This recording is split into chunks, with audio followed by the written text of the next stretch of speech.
Hello, welcome back to more Lost Odyssey. We have been sailing around looking for pilots. Damn it, I thought I'd disabled it. Damn it. Anyway, we've been looking for pirates. We've not found them. The kitty, no, don't jump up on me. Okay, this intro's gone bananas. It's gone wrong. It's gone wrong. It never goes the way I need it to. We were looking for pirates. We didn't find them. We're gonna see what we do today. We're just gonna see what we do today. So let's just crack in. Let's crack on. I will get true or false started up in just a moment. You will get your true or false. Don't worry.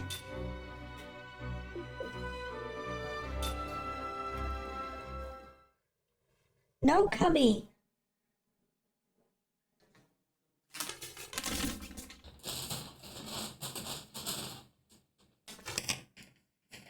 God, bloody kitty. Put the prediction in now, gotcha. Life finds a way. Okay, so this is where we were looking for the pirate last time. We didn't find them. We did fix all the magic engines, so we did everything that we needed to do here. We got a lot of bedtime stories done here as well, so we must not forget that. That was good. But before we proceed... That's 3 trues in a row. True. Okay, so I don't want to go... Well, I don't even know which way to go now. How do I get back? How do I get back? Can I go out this way?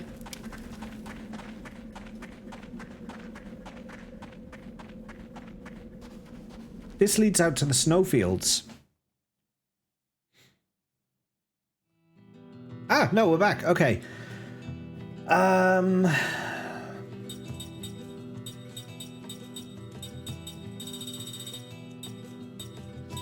Ah, ports. Okay.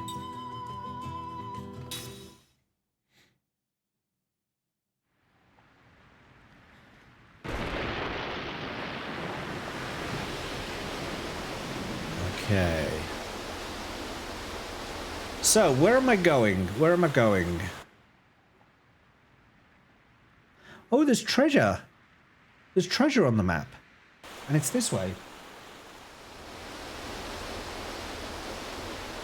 Need a way for people like me to get to vote. I feel so left out due to Twitch's BS, not let me do polls and all. I don't know how we can solve that though, Aurelia. That's, it sounds like you need to talk to Twitch support. Sounds like you need to talk to Twitch support. Beards grow at different lengths. Hey, I guess it's an average. Are you sure it's not 50% of the cards are wrong and 50% are correct? That seems more plausible lately. Seen a video of a guy with 40-foot dreadlocks. There you go. A big old floating shoe. Don't remember how. Okay, launch.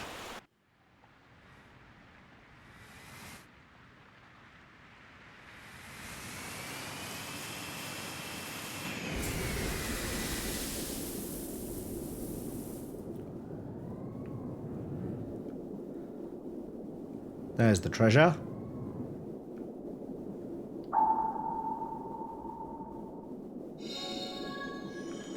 It's a slot seed.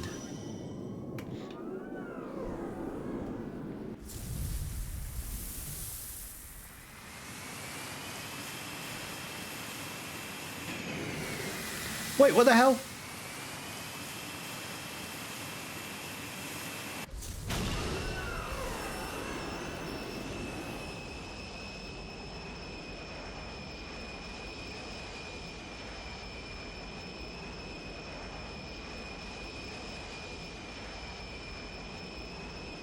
How long have I been able to do that?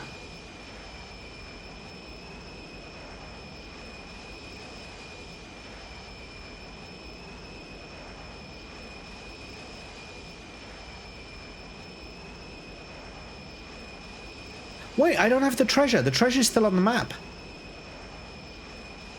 I can fly now.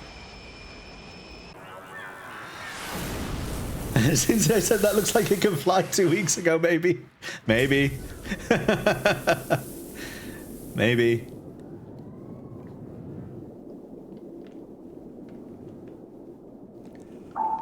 Ah, there's the treasure. Solomon Staff, Solomon Ring. It was, but I think we must have fixed it.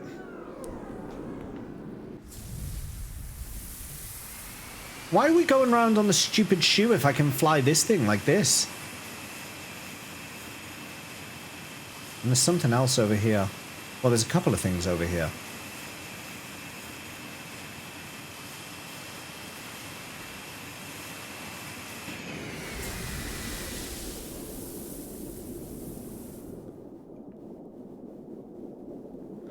Oh, this is the DLC.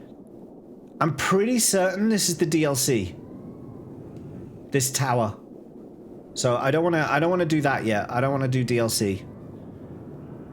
Because that's like, it's a bit like, you know in Final Fantasy X-2 where you have to do like 100 floors? I think it's like that basically. And I don't have the patience for that right now. Eventually I'll probably will, Akira. I might add it to the super boss wheel.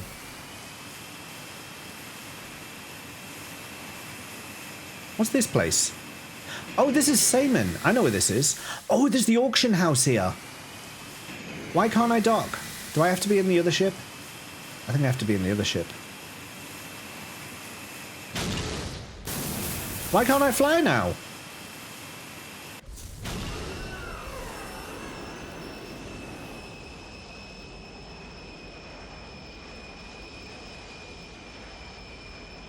I'll add you to the super boss wheel in a minute.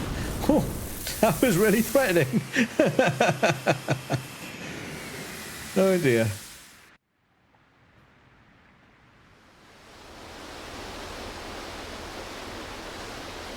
Yes, gags.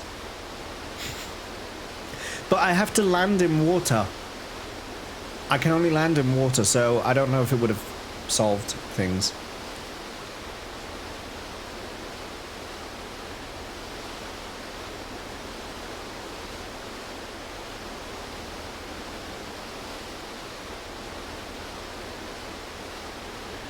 So can I park here?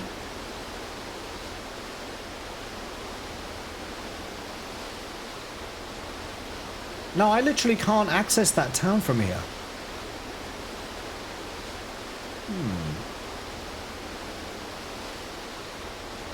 Well then, how do I access the... How do I access the one that is... How do I access that white dot? Is there a tunnel?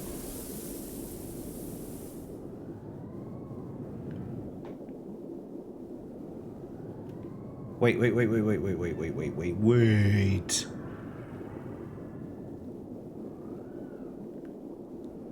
Yeah, that's a brick wall.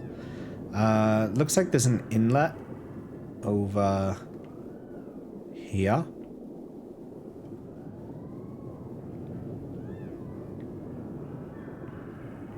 Ah, there is.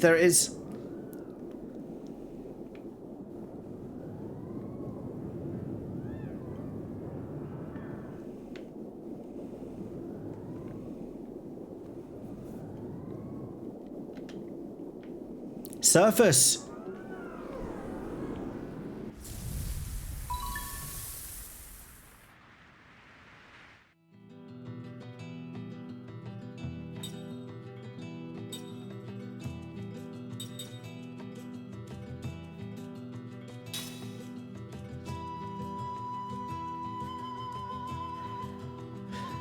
Akira's sitting spin wheel. Park it, mister.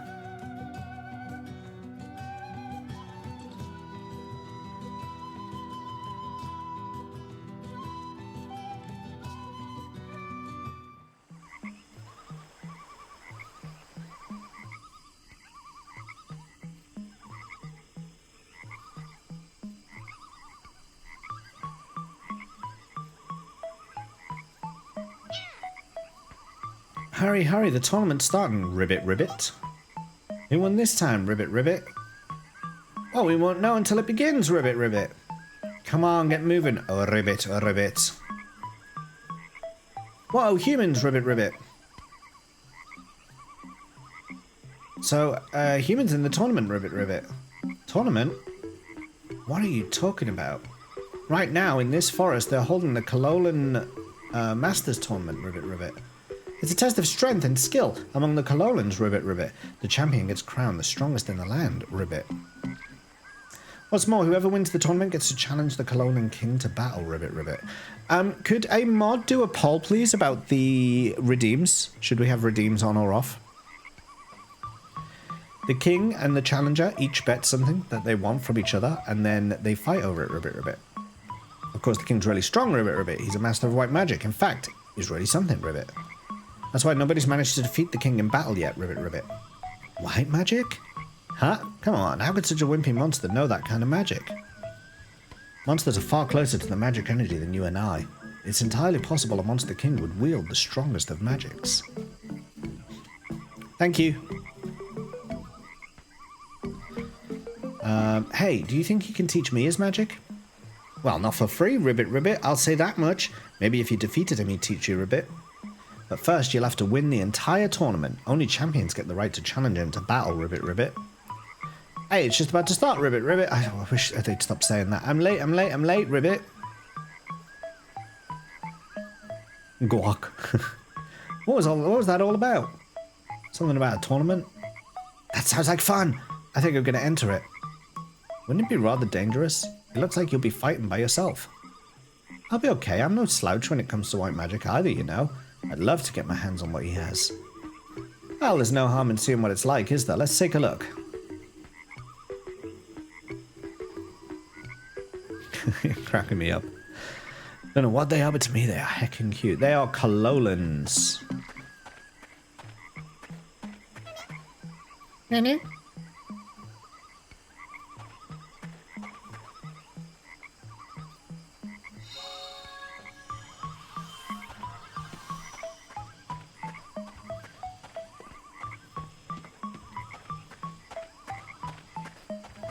Oh, there's a royal seal over here.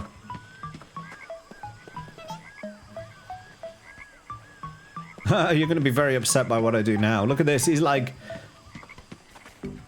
I don't know if you saw what he just said. See that big rock on the opposite bank, Ribbit Ribbit? We're trying to preserve it because it's so beautiful.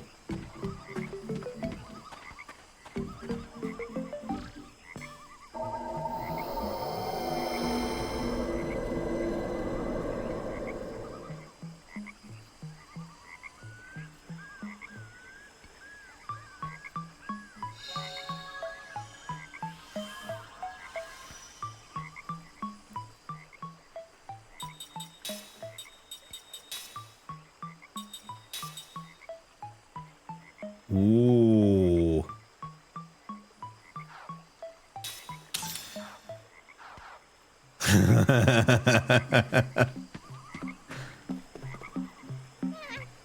Did you see the big rock on the opposite bank, Ribbit Ribbit? It just lit up and disappeared all of a sudden, Ribbit. Weird. He doesn't blame me, so let's just leave before he does. Before he changes his mind. And sends the old Bill to have a chat. Oh mate, we had this stone over here and it's gone now and you were the last person to see it. What was that all about? I say, what language, what dialect is that? Dialect is that? That's a very strange way of speaking.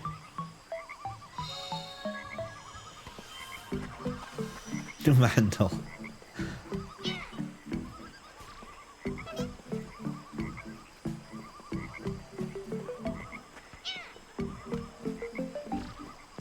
Can I get through here?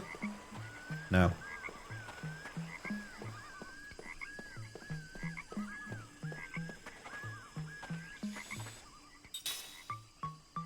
You got seed. Sounds like you're reading a poem with every line ending Ribbit Ribbit. You broke our stone, Ribbit Ribbit. The Golons have pointy sticks, they do. They're very pointy.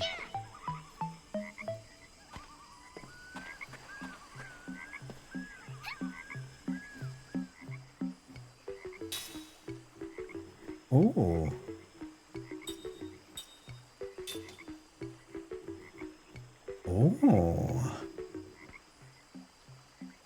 That's expensive, though. Shit, look at the price of these. Oh, they're expensive. Oh, oh, oh.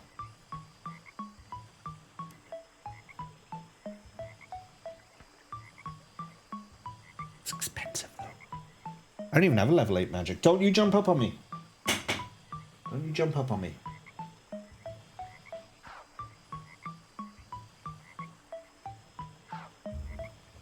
I'm not going to buy anything just yet.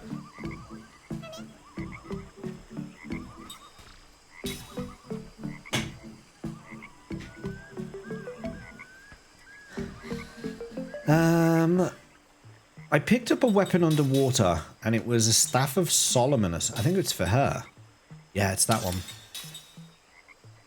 Biokiller Petrify effect. Oh, that could be useful.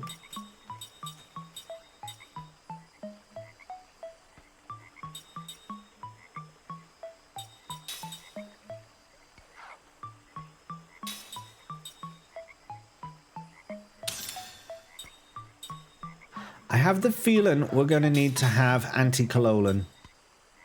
Whatever party I go in with, and I think it's going to be this party, I think if this is a tournament fighting against Kololans, I'm going to have the anti-Kololan ability. So, status ailments, anti-Kololan.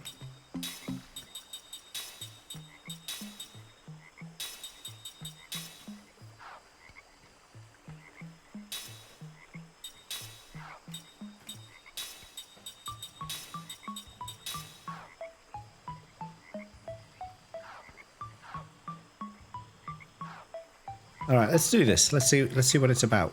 In fact, let's save first.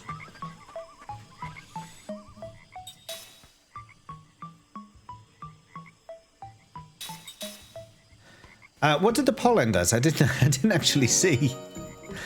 Off. Okay, we're leaving them off.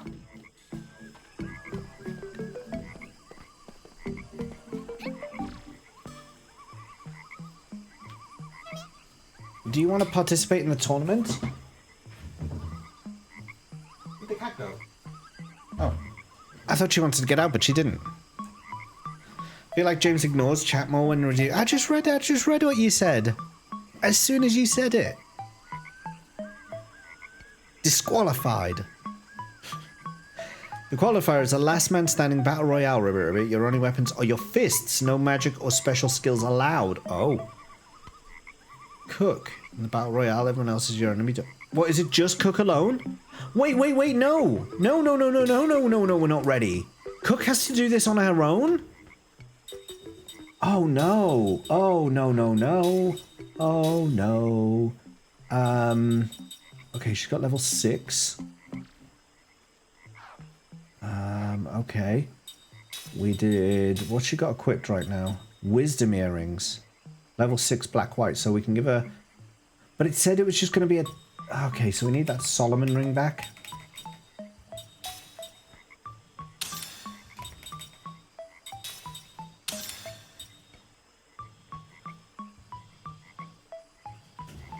This cat! This cat! This cat!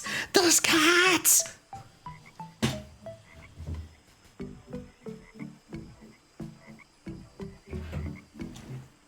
This cat.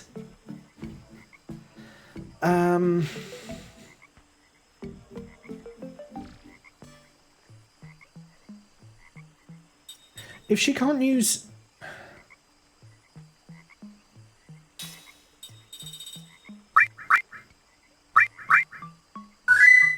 Outer Wilds. When? Outer what? Outer what now? Out of what now? I don't know what to do here.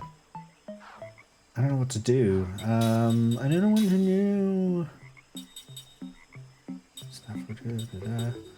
What I could do...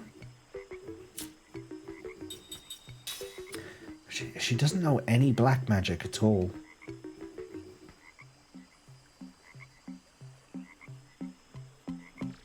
Stop being mean to the cat. I always give the cat attention. She always gets attention. All right, let me just resave what I did there. Catch up here and with Spooner. Spooner's still going. Is he still on the same boss? Still not managed to beat it. Been there a while, just saying. You know. How was your D&D session?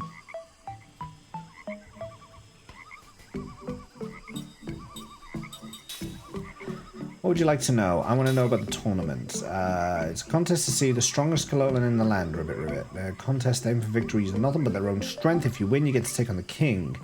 Beat the king and the champion will get whatever he wants. Before then, though, you need to get through the qualifier.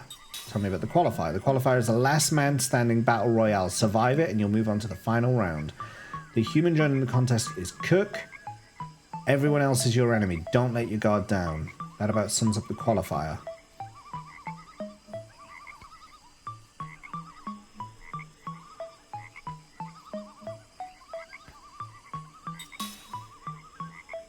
He's a master of white magic. Skills formidable. All tournament champions get to challenge the king in battle. However, a ruler is yet to be defeated by any of them. Okay. I want to do one thing. There's one more thing I want to do. I have the ability to make a death ring.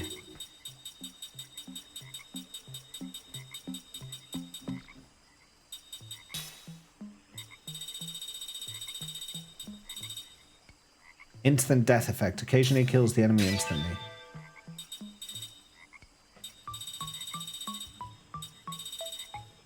I want that. And...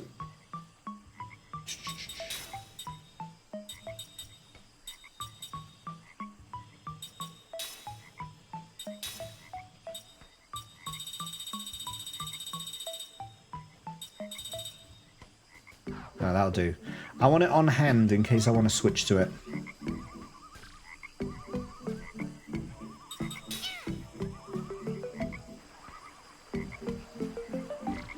$50-hour stream, harsh. Reined in all the chaotic. Are you the dungeon master?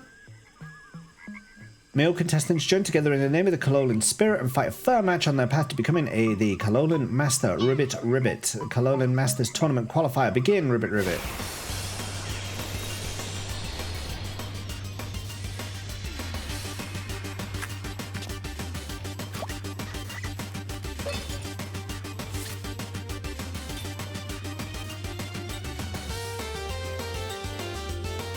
Okay.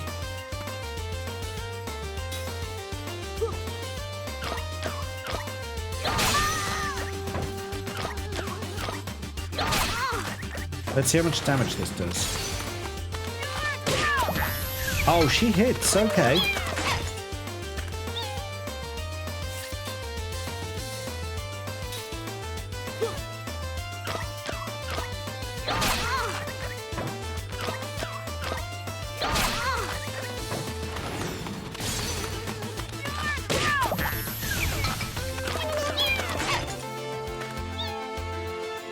Okay, I think what we could do with is some spirit magic. Oh, I can't cast magic. Idiot. I can't do any of that.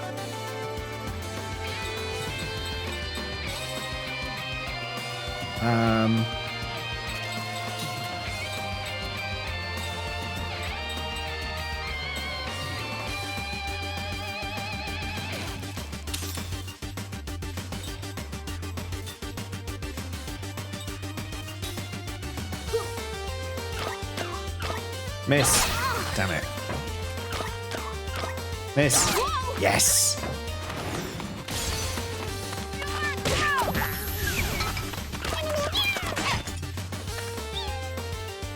Well, I don't know what we do with the prediction on. I have no idea what to expect from this Rinvello.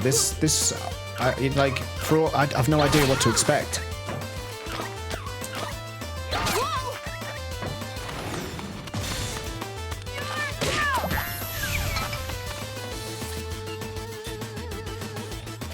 They are fast.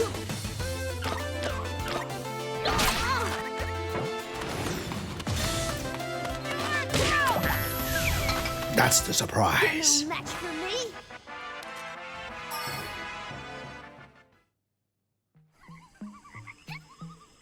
And the winner of the qualifier is Cook. Congratulations, Ribbit Ribbit. Yahoo, I made it. Hey, Nathan, how's it going? Well done, are you okay? Fit as a fiddle. You're worrying too much, Sarah. Can't blame her. You were by yourself out there. But anyway, Cook, you still have the finals ahead of you. Don't think you've won this just because you got past the first round. Hey, don't be so hard on her, especially not in front of her grandfather, right, Kime? That's just Seth being Seth. Hey, what's that supposed to mean? I think it means you can't help it, Mama. You always get so worked up whenever there's a competition.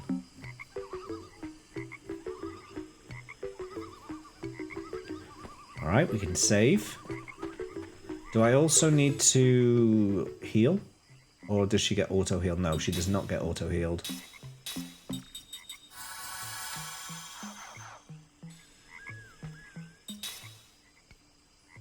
This is an odd quest. This is an odd quest.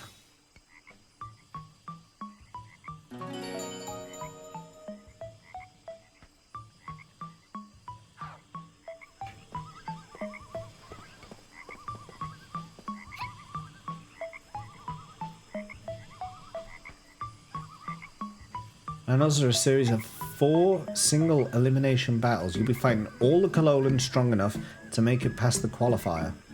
The human joining the contest is Cook. You'll need to conserve your strength well to make it through all 4 battles.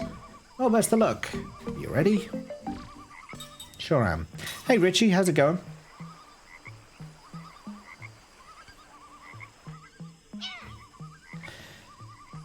Kalolan, no. The first battle pits Cook against Kilo Kalolan, Ribbit Ribbit.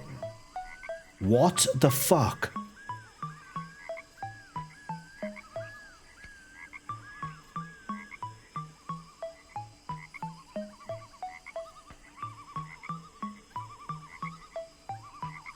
Wow, this is my first opponent, not the last.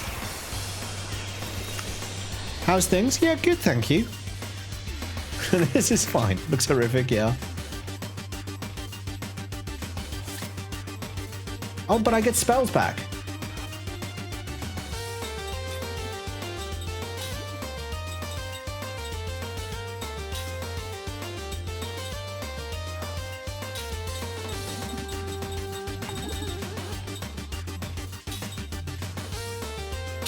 Let's see if I can kill it.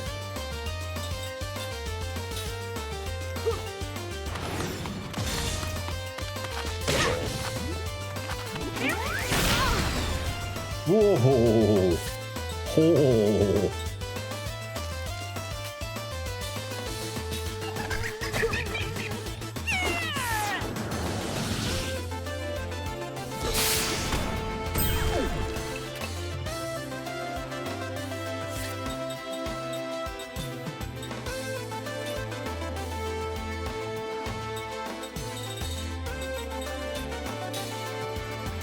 Hey, KJ.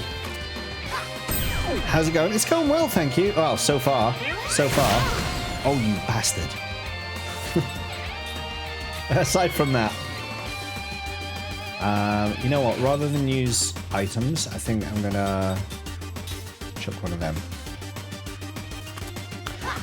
How's your day going, KJ?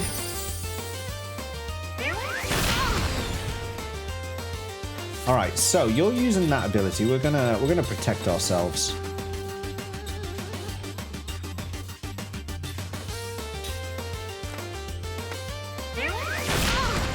Friggin' hell.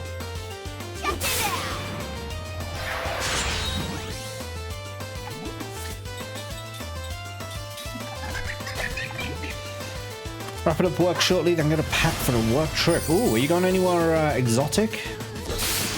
Anywhere nice?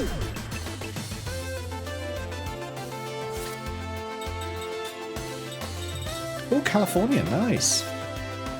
I mean, I say that like because I live in the UK, so saying California does sound like really nice. But if you live like 20-minute drive from California, then it might not be so like. It could be one of those where you're like, yeah, just only to California. It's just like over there. Oh dear.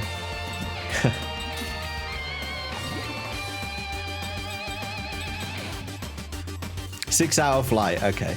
Paying to travel.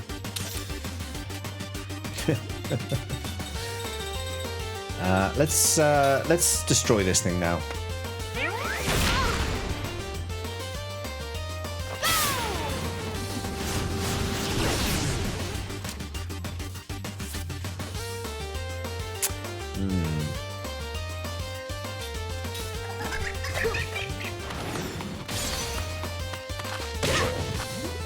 Okay, so it's weaker to physical attacks. Stop doing that. Oh, that's really irritating. It's just a waste of both our turns. The music and animation, heaven. Baboing, what's this?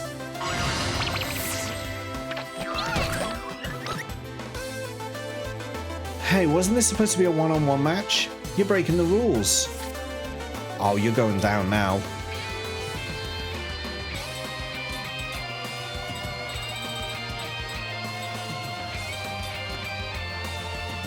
One W. So you're gonna go after all of these. Hopefully you won't get killed. What? No, what? It said 1 round. Combination?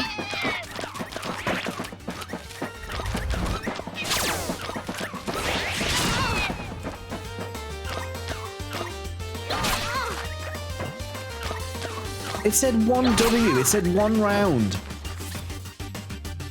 1N? I mean, what does that mean these days? Continue.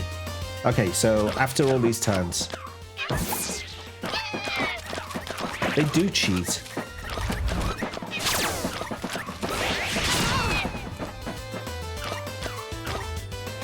Combined like power, right? No, they uncombined. Googling the OST of this game, it's so amazing. It's so hard to find, Nathan. It was so hard to find because I play the soundtrack at the start of stream, and it was so hard to locate a digital version of it.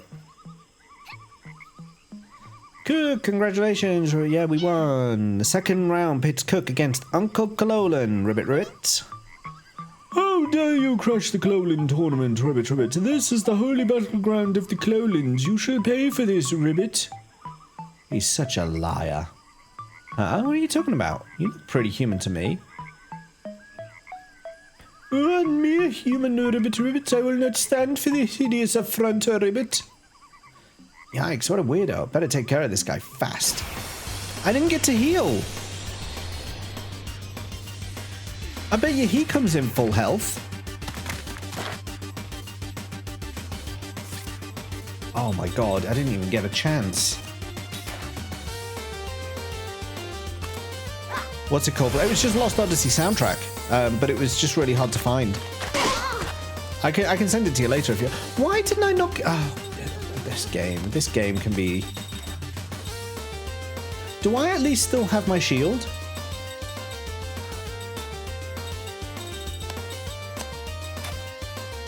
No.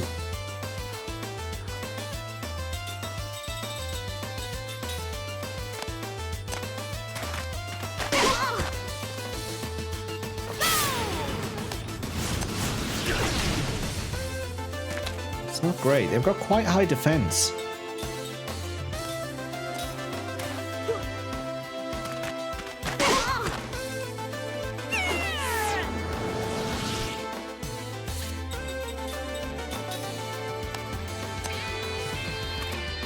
Here's our boss. Super awesome. Yeah, no worries. I'll sort that out.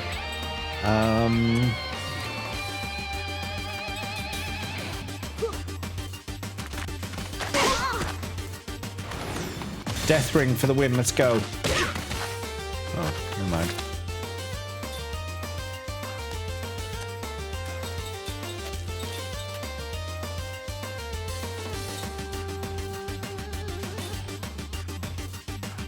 No, I want to cast it against him.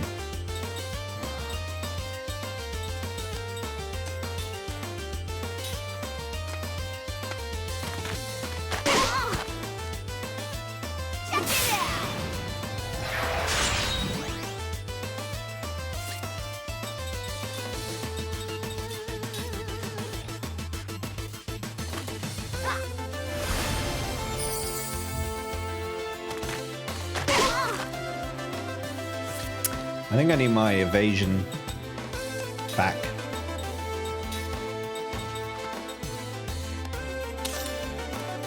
And we'll just beat him. We'll just beat him to death. We'll club him.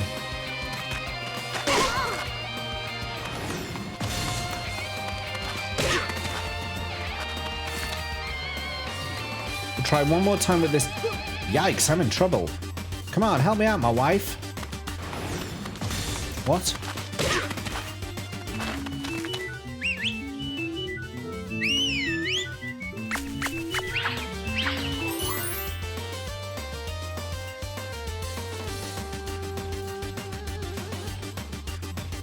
This is the power of my love, human. Surprise. Yes, a little. Nothing like your wife's home cooking. Kalolan, power up. Huh?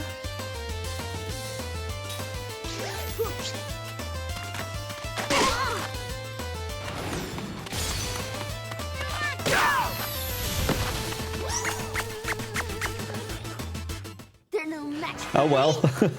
Oh well. Oops. And the winner is Cook. Congratulations, Ribbit Ribbit. What's with all the cheating going on? The third round pits Cook against the level 99 Kalelon. Not Kalolon, Kalelon, Ribbit Ribbit. So, you've made it this far. Rather impressive, Ribbit Ribbit. But there's no beating me, I'm afraid, Ribbit Ribbit. After all, I'm a level 99 Kalolon Ribbit. He's not. It's time to settle this. He's boasting too much. He's not a level 99. He's not a level 99. He just fell over.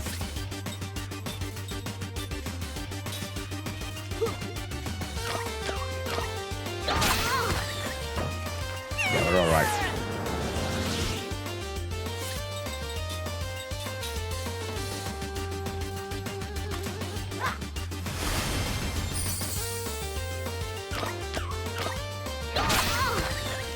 That evasion thing's not working at all, though.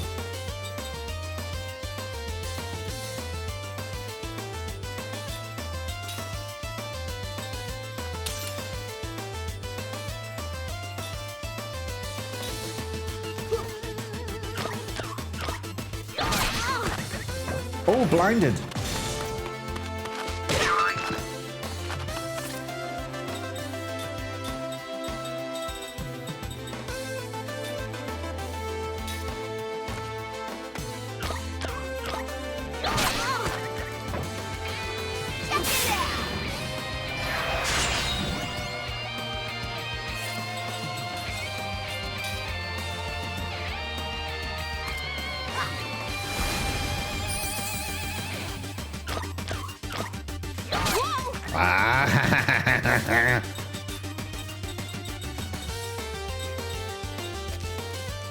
Have I been Kaloland as well? No.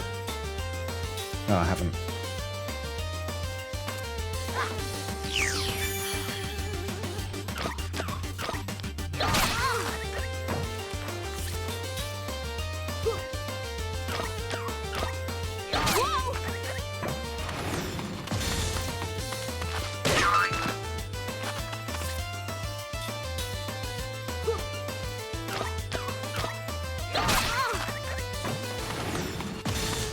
Oh, what happened to the sound?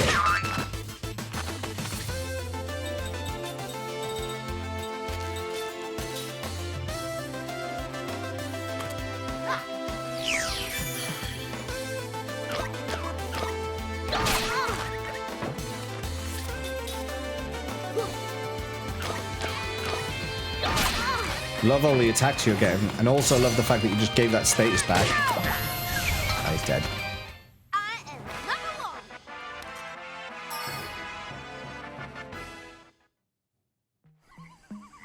At least he played fairly. The winner is Cook. Congratulations, Ribbit Ribbit. The fourth round pits Cook against this human, Ribbit Ribbit. Mac, what the heck are you doing here? Well, I figured I'd try the qualifier, but I kept on winning. I made it this far, so hey, why not try for the whole thing? Oh, that's not fair. I'm going to win this. You don't know that until we fight each other. You're actually going to fight me, Mac? Well, if that's what you want, I've got some ideas of my own. On guard, Mac. I'm not about to lose this either. She's gonna beat down her little brother.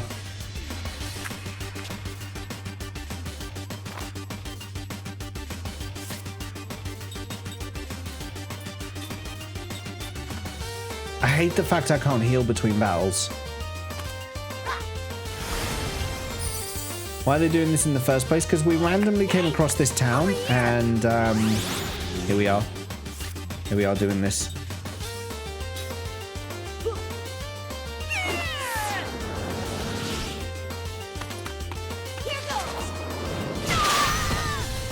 That wasn't too bad.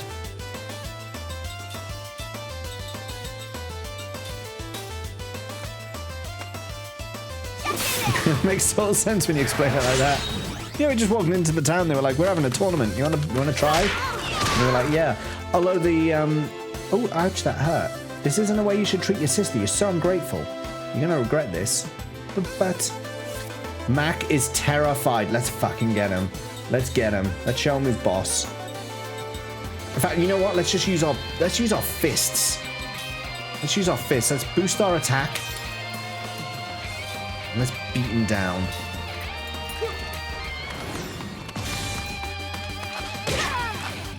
Yes. Let's go.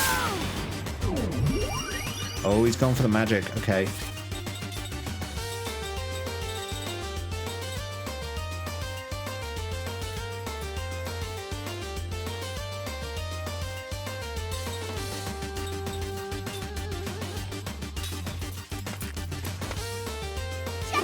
Casting. He's casting. First it was Cubby, now... Hey, he turned against me. Can I actually silence him? No. Do I have a ring that could silence him?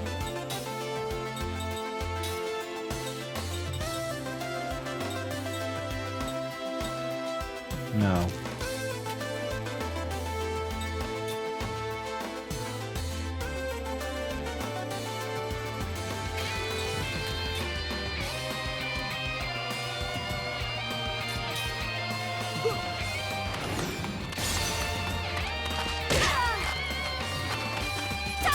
I thought it'd be that.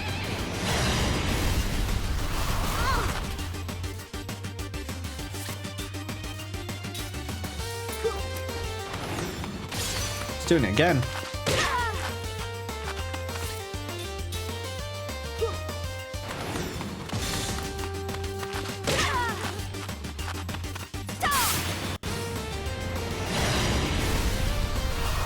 Imagine having access. Stop using spirit magic, it's not fair. I don't remember raising my brother to be a coward. But Cook, you're using magic too. There's a new rule now, girls are allowed to use magic. Mac's magic has been sealed. Oh my god, he's actually listening to her.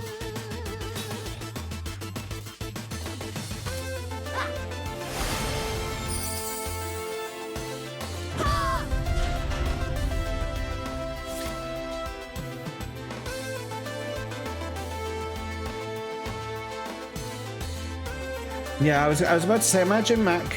Yeah, imagine like being like super like magic filled and just getting beaten by a girl with a stick. He's literally just beating you down. I can't remember if it's based on Mac's level, but I remember this being super easy because Mac was terrible on your run. He's not great on mine. I could blind him.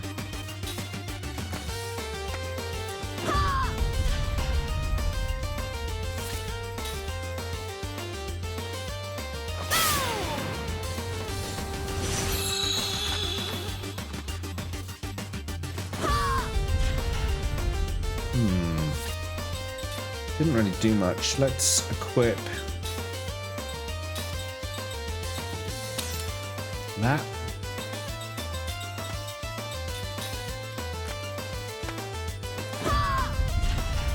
Hey, shot boy! Ooh ha ha! Oh! Oh! Oh! Oh! Oh! Oh! I just eviscerated him! I just eviscerated him. I've been doing like 100, 200 damage. And then I cast that spell. He just exploded. He's just been destroyed. And that is how you beat down a 4-year-old or however old he is. No mercy! Hello, Lady Win. The winner is Cook by a long shot. Mac is somewhere over there. He's gone. He's gone. We'll see him later. Cook, you didn't have to fight me for reals. That's not fair. Shut up. You're my lackey from now on. Got it? Good. But how's that any different from before? Mac? Ah, yes, ma'am. We have a new champion, Ribbit Ribbit. The winner of the Kalolan Masters Tournament is Cook Ribbit. And now, ladies and gentlemen, Ribbit Ribbit, all rise to salute the king. Can I heal before I fight him?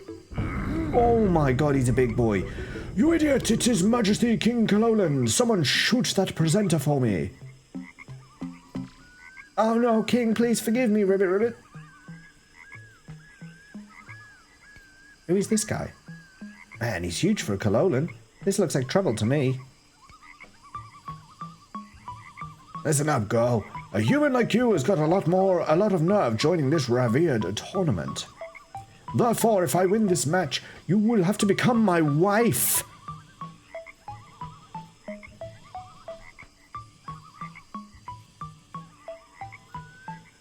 And that's that?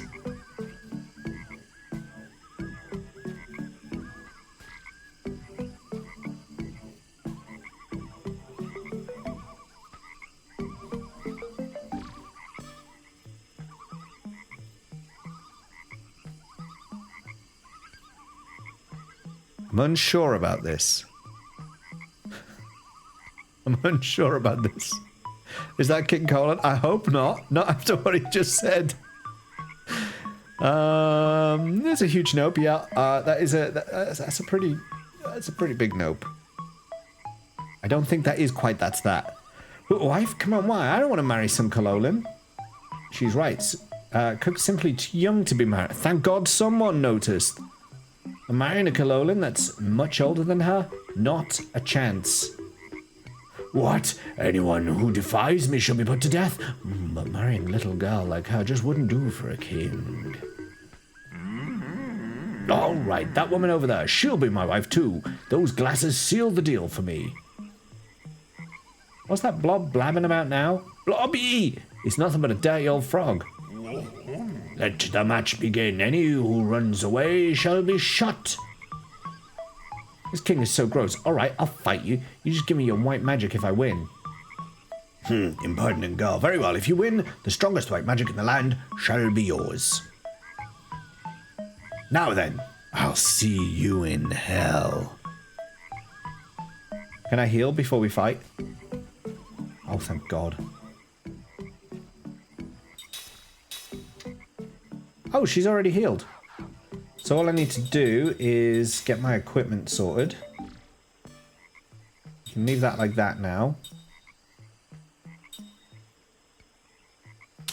We'll give you an adamantus ring. We'll give you that.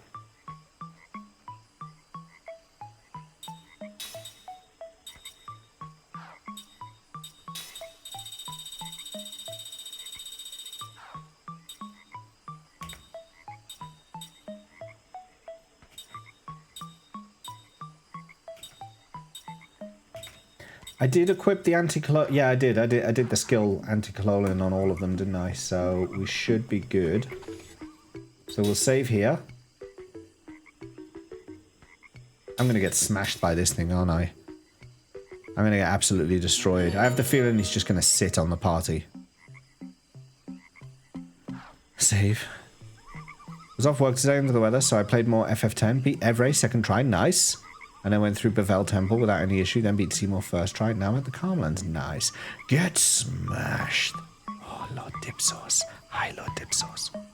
How are you, Lord Dip? Dip, I was lurking a bit on your stream today. I couldn't talk because I was quite busy, but I actually caught your main intro today. Like, without the 1,000 bits, I actually saw your intro. That made me happy.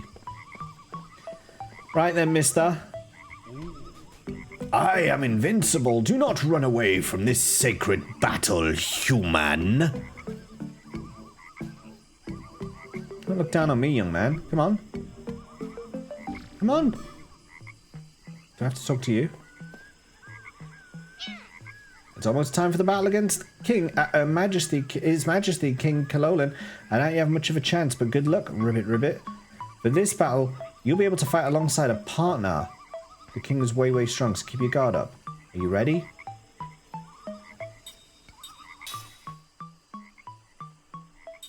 I'm going to take in 4 partners.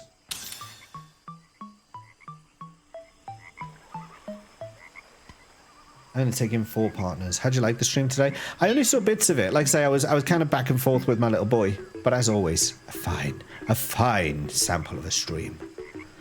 Presenting His Majesty Ribbit Ribbit King Kalolan, all rise and salute Ribbit.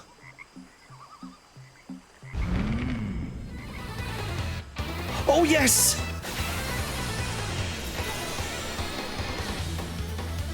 This is the best music in the game, yes!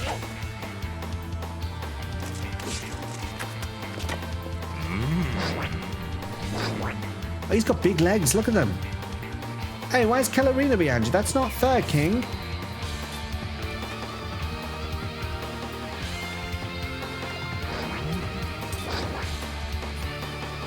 Element water, and then I shouldn't have a ring that has water on it. Water. Where's the manual gone? Water is weak to earth, I believe.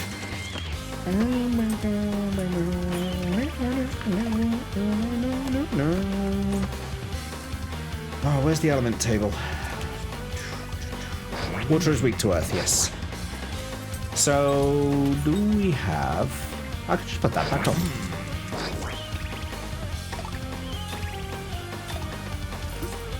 What ring have you got on? Keep that on.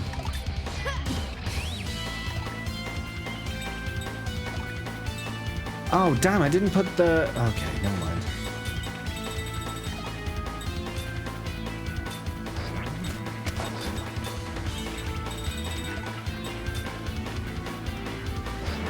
Do you know what? Casting support. Sarah. Spell white. What do we reckon? Is he going to do first? He's the best white magic user, so he could use his white magic attack. But he is also a big boy. He's probably going to do a physical attack. So I reckon I'm going to go all Shieldus first.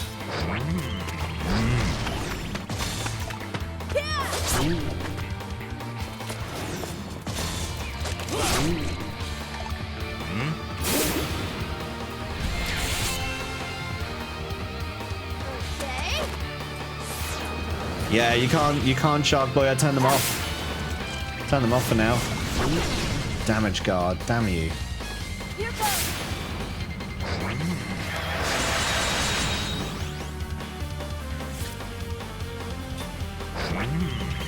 How long does that last though? Doesn't look like, it looks like it's already gone.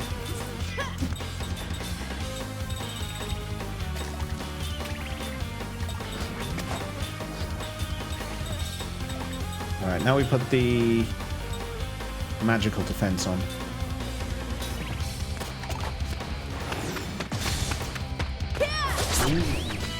Oh no, the magic guard's still there. Oh, he just slapped her. Did you see that double-handed slap to the side of the head? Oh, that cheeky little monkey. Alright, his cover's gone.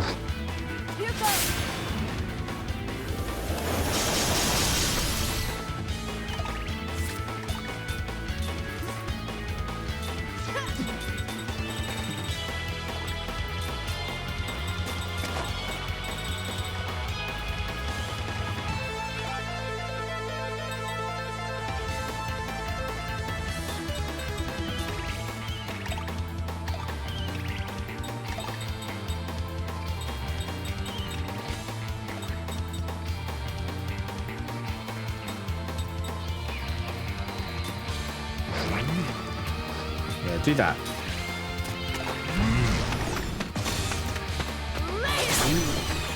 Later? He's not dead yet. Cover us. So he's going to have that cover up again. Annoying. Miraculous light of healing. Work your wonders. So now we've got regen.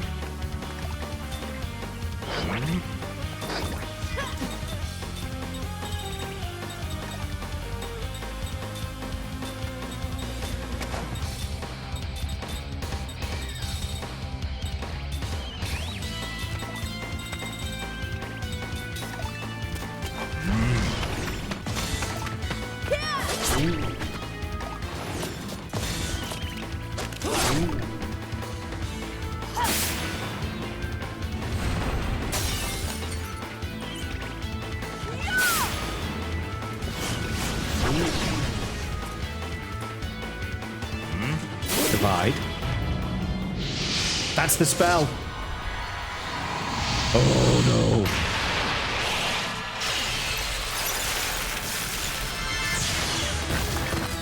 Oh, it healed! Because we got the spell absorb skill. We got the spell absorb skill. Yeah, he's got no chance now. You're dead, mate.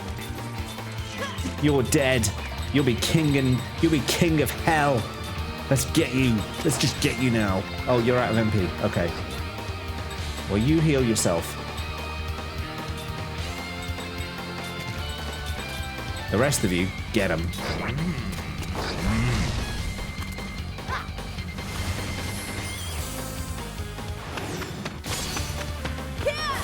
I love the Kalonga crown. Oh, did you see that steal? I like the way he holds his mustache when he's casting. Pretty cute.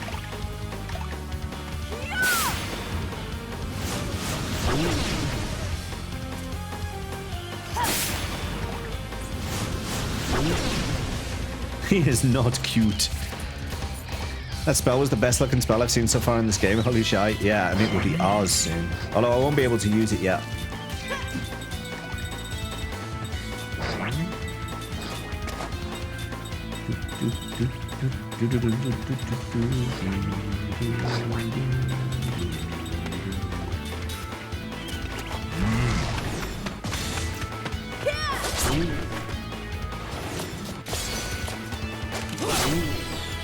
I should look up what the Kalonga crown can do.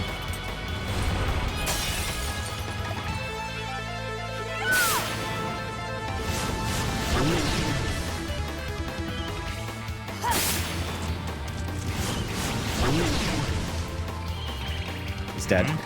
Wait, no. One more attack.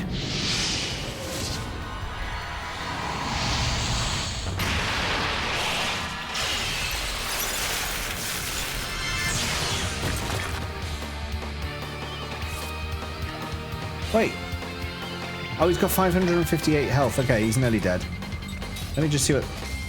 Max MP up by 4. Do you know what? If I equip that now, you're probably going to learn that. And that.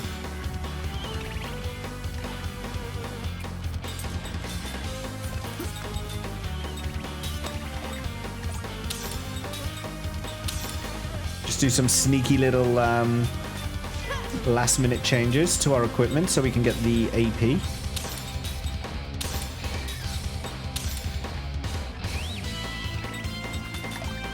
What am I doing? I don't want to do that. Doesn't matter with you.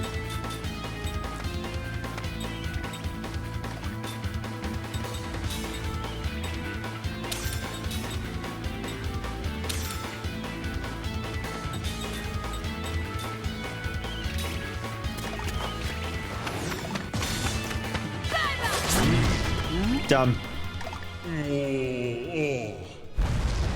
Do we not close the prediction? The answer was true for the beard. It was the beard fact and it was true. That was a close one.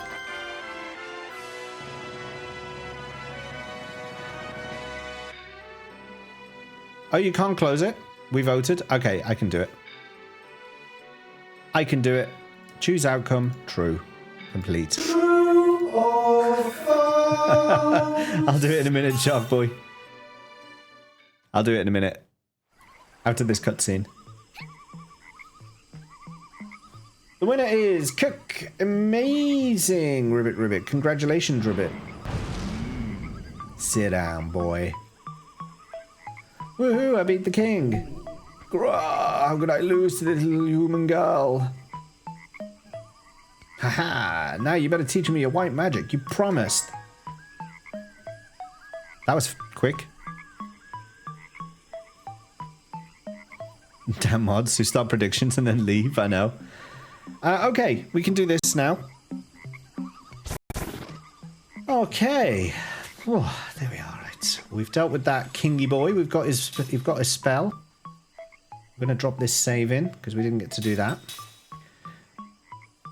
Can I have a cuddle and a settle down when I have no nightmares? No, you're a grown-up boy. You should be over that by now.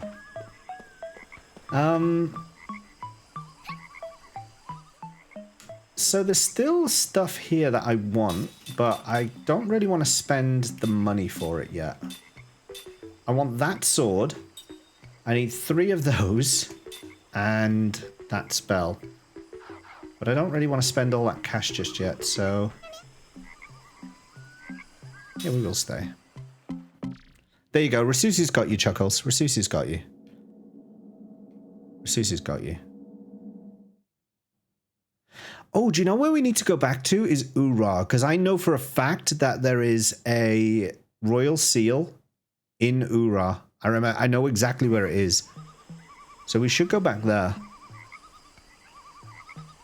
Lies and slander, I am not too grown up. Would you like to take my hand in marriage? What's his deal? Why does he want to marry everyone he sees? This is the one I beat, isn't it? My wife's run off on me. Ah, I still can't get through here. So I think we're done here.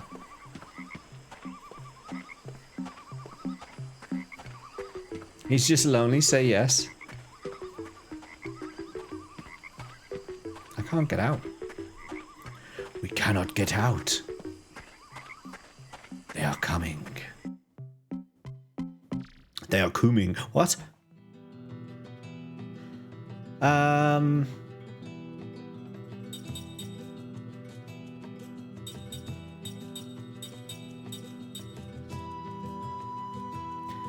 I want to go straight to Ura. Yeah, City of Ura. I want to go there.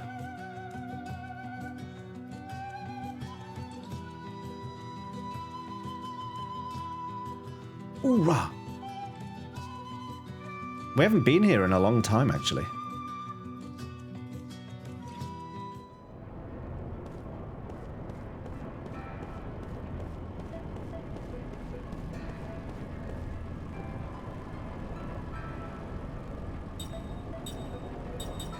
Not yet. I need to go to Gongora's mansion. Station Square near the Royal Palace, I think. Tell them it's from me, alright? Okay.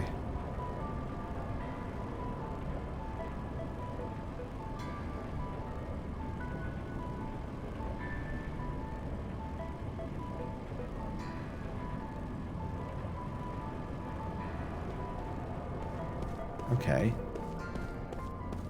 That's a couple of times I've been told to go to the Wall Highlands, but I don't know how to get there. All of this side quest. This is a side quest, yeah.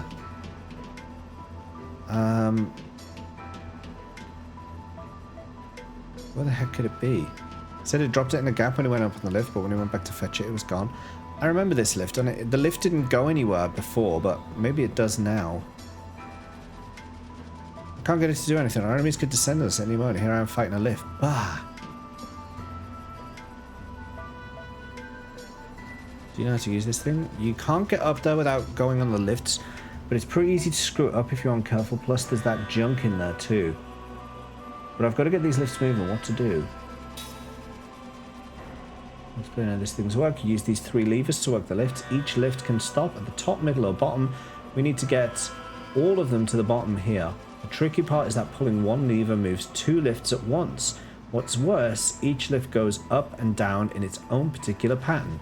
Also, you can move the lifts only a set number of times. After 6 movements, it automatically resets to its default position, so you can't screw it up too badly at the very least. Go ahead, give it a shot. I'm sure you'll figure it out soon enough. Oh, what? This is... Where's the... So I can see 2 lifts. Where's the third?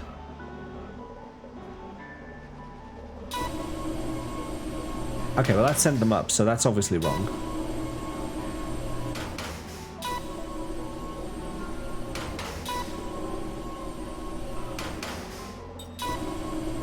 Oh, there's the third.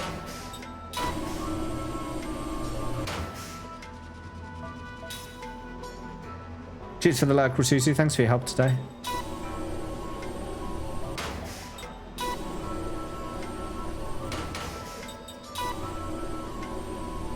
They're gonna crash. No.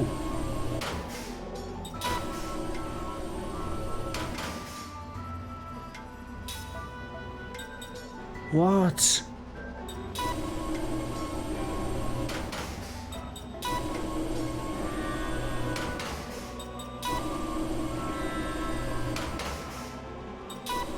No. Damn it.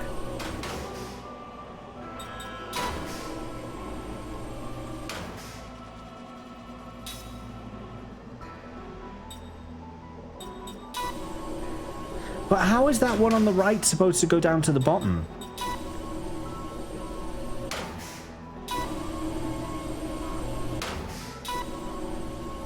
It just...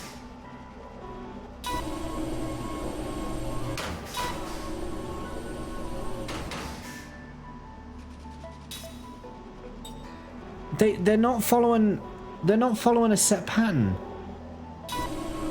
Right, that goes down. And that goes down. So, and then that goes down. No, that's gone up again.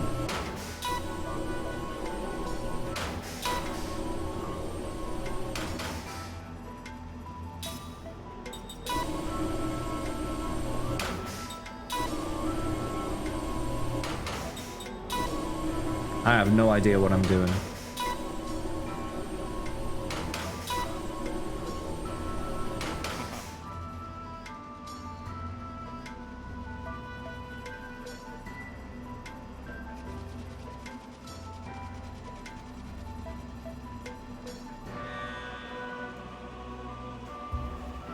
It's kind of how I do things at work.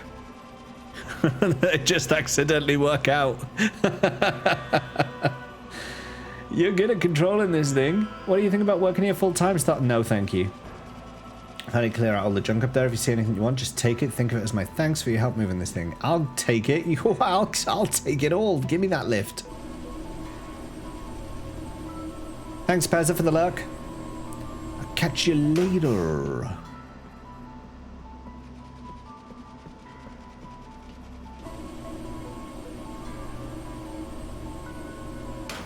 There's nothing up here.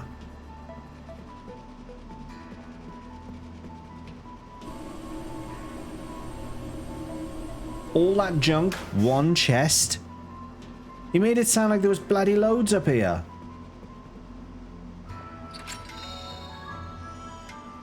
Platinum gauntlet. Wow.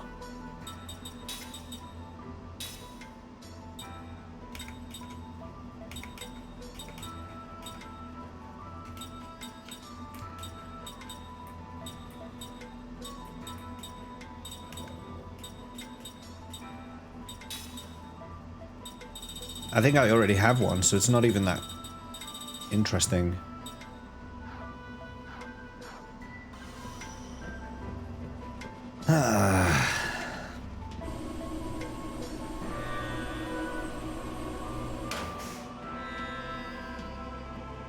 There's literally nowhere else you can go.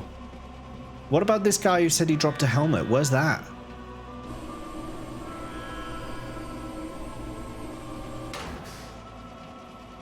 He said it fell down between the cracks in the lift, but...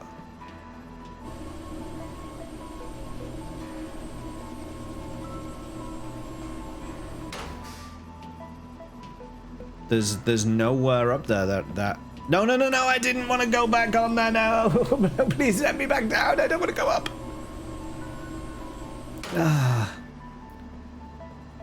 Back down, please. Hello there. How you doing, Fifth?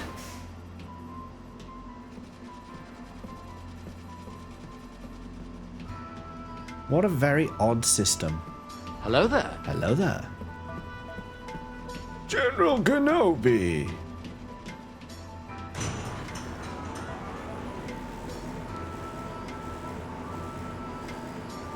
What's he got on his head?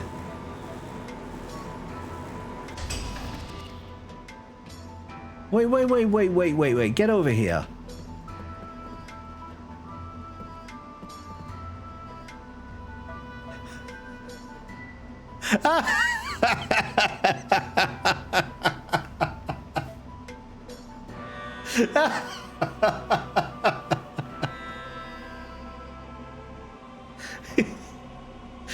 Oh dear, it's the Kalonga crown. Oh dear. Oh, that was fun. That was fun. I enjoyed that. Oh dear. Stream Effects keeps failing install, so you gave up failing install? That's weird.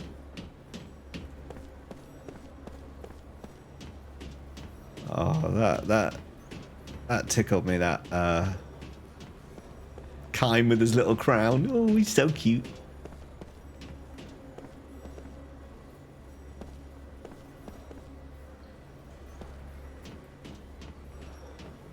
So I can't go that way. Back over here. Didn't the guard say that one of his... He wanted me to deliver a letter to someone by the train station? Might be in there. Oh, where am I going? Central Station? Royal Palace. I think he said Royal Palace, so let's go there first.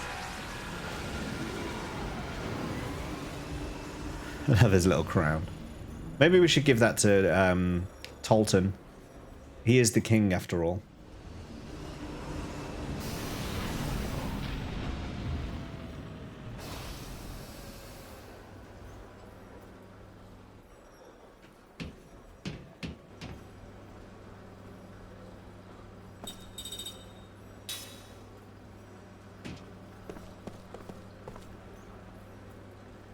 I've never been here. Should be a few things for us to pick up.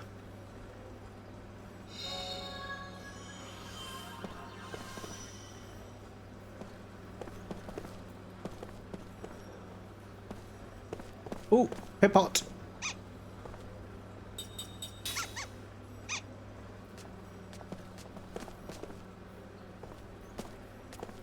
Not really bothered about the conversations unless they start like a bedtime story or something like that, so I'm just kind of rushing through them. But where is the guy I'm supposed to be?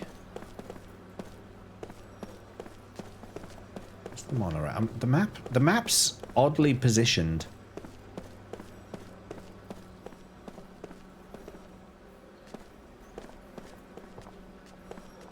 You have to check the posters for items, because apparently people keep their potions behind items. One of the injured from the incident with the magic priest is now housed at my place. The thing is, I want to contact his family, let them know the situation, but I don't know what his name is or even where he lives. That's a problem. I mean, a friend here, but she still hasn't shown up yet. I guess I'll just go on ahead. I know she never will.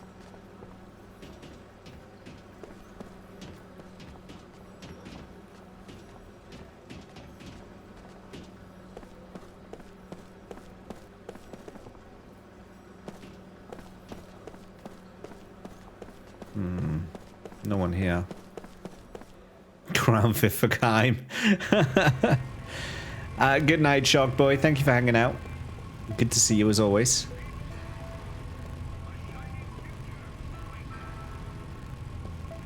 Everyone's liking a bit of Gongora, aren't they? They're all for a bit of Gongigora.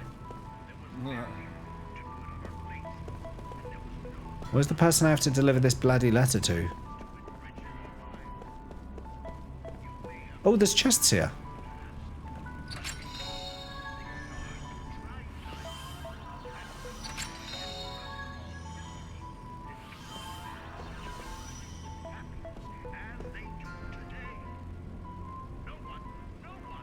Oh yeah, I've got the letter. Here we go.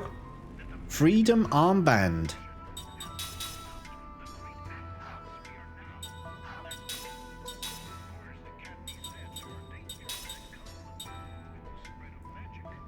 Whoa, increase skill slots by 5?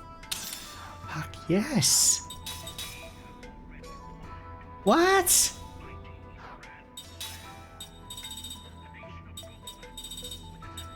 You just keeping that in your pocket?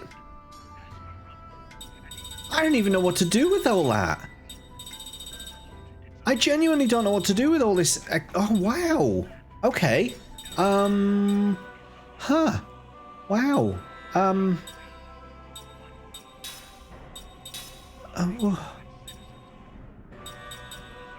Combo? We could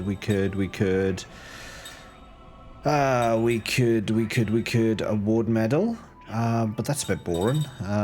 We could spell count. That's a bit boring for you as well. Relax, no guard, heal, stand ready. With GC, no, it's a bit boring for you. Not any casting stuff. Potion booster, maybe double loot. I genuinely don't know what to do with this. I genuinely don't know. We could give you HP boosts. There we go. Let's boost your HP.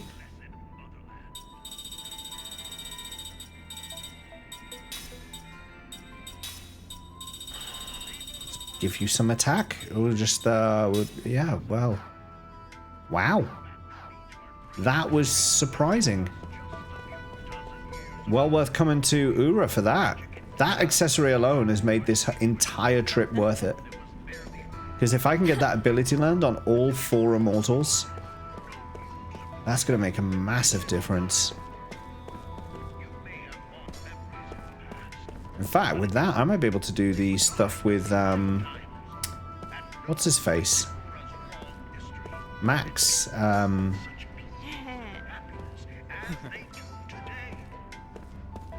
Little Max side quest. Could be strong enough to do that now.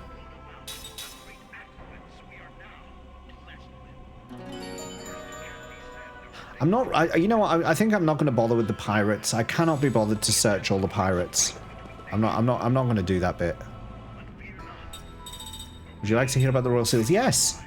I hear that one of the Royal Seals is hidden in a mansion somewhere in Ura. Finding it is the path to the knowledge of the ancients. I know where that one is. So are you going to give me clues to where all the seals are? Because that actually will be really helpful. This is not the mansion. But I just want to have a little look in here and see.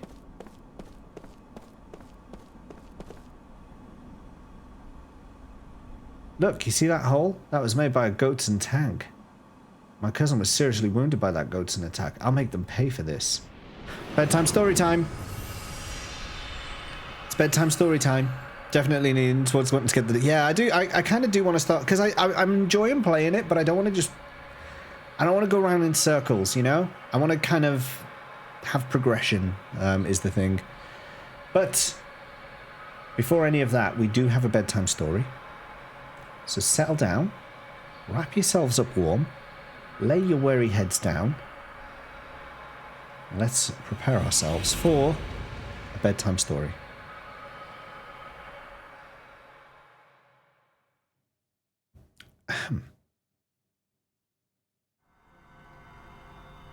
This story is called An Old Soldier's Legacy. Fucking hell. Kime spent the entire summer surrounded by a fence that towered over him. He was trapped in a prisoner of war camp. It was a terrible mistake. Not his, but the dim-witted, cowardly commander's. Kime was a mercenary attached to the man's regiment. They were invading the enemy's main port city when the officer miscalculated at the end, and the unit's line of retreat was cut off. While the troops were prepared for an all-or-nothing charge, the commander almost casually opted for surrender. "Don't worry," he had said to his men before they were locked up. "Whatever happens now, the ultimate victory in this war will be ours.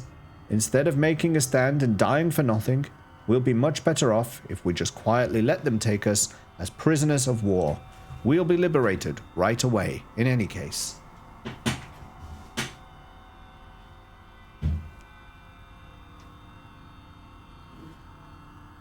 This made perfect sense, but the officer completely misread the feelings of an enemy on the brink of defeat.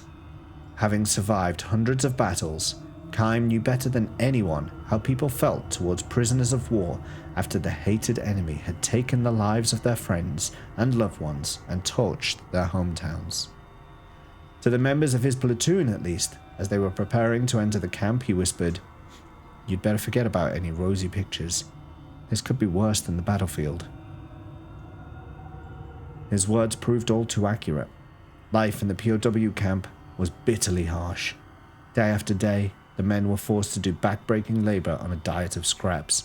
The sick and injured went untreated and were not even allowed to rest. To collapse on the job was to die. Indeed, several of the prisoners died not by collapsing on the job, but from brutal beatings for minor infractions. Everyone with access to the camp, both the soldiers assigned to guard duty and ordinary citizens with business there, looked upon the prisoners with hatred in their eyes. Some guards would wave swords at them and boast, "I can kill you bastards anytime I like." And certain officers slaughtered one prisoner after another, disguising the killings as accidents.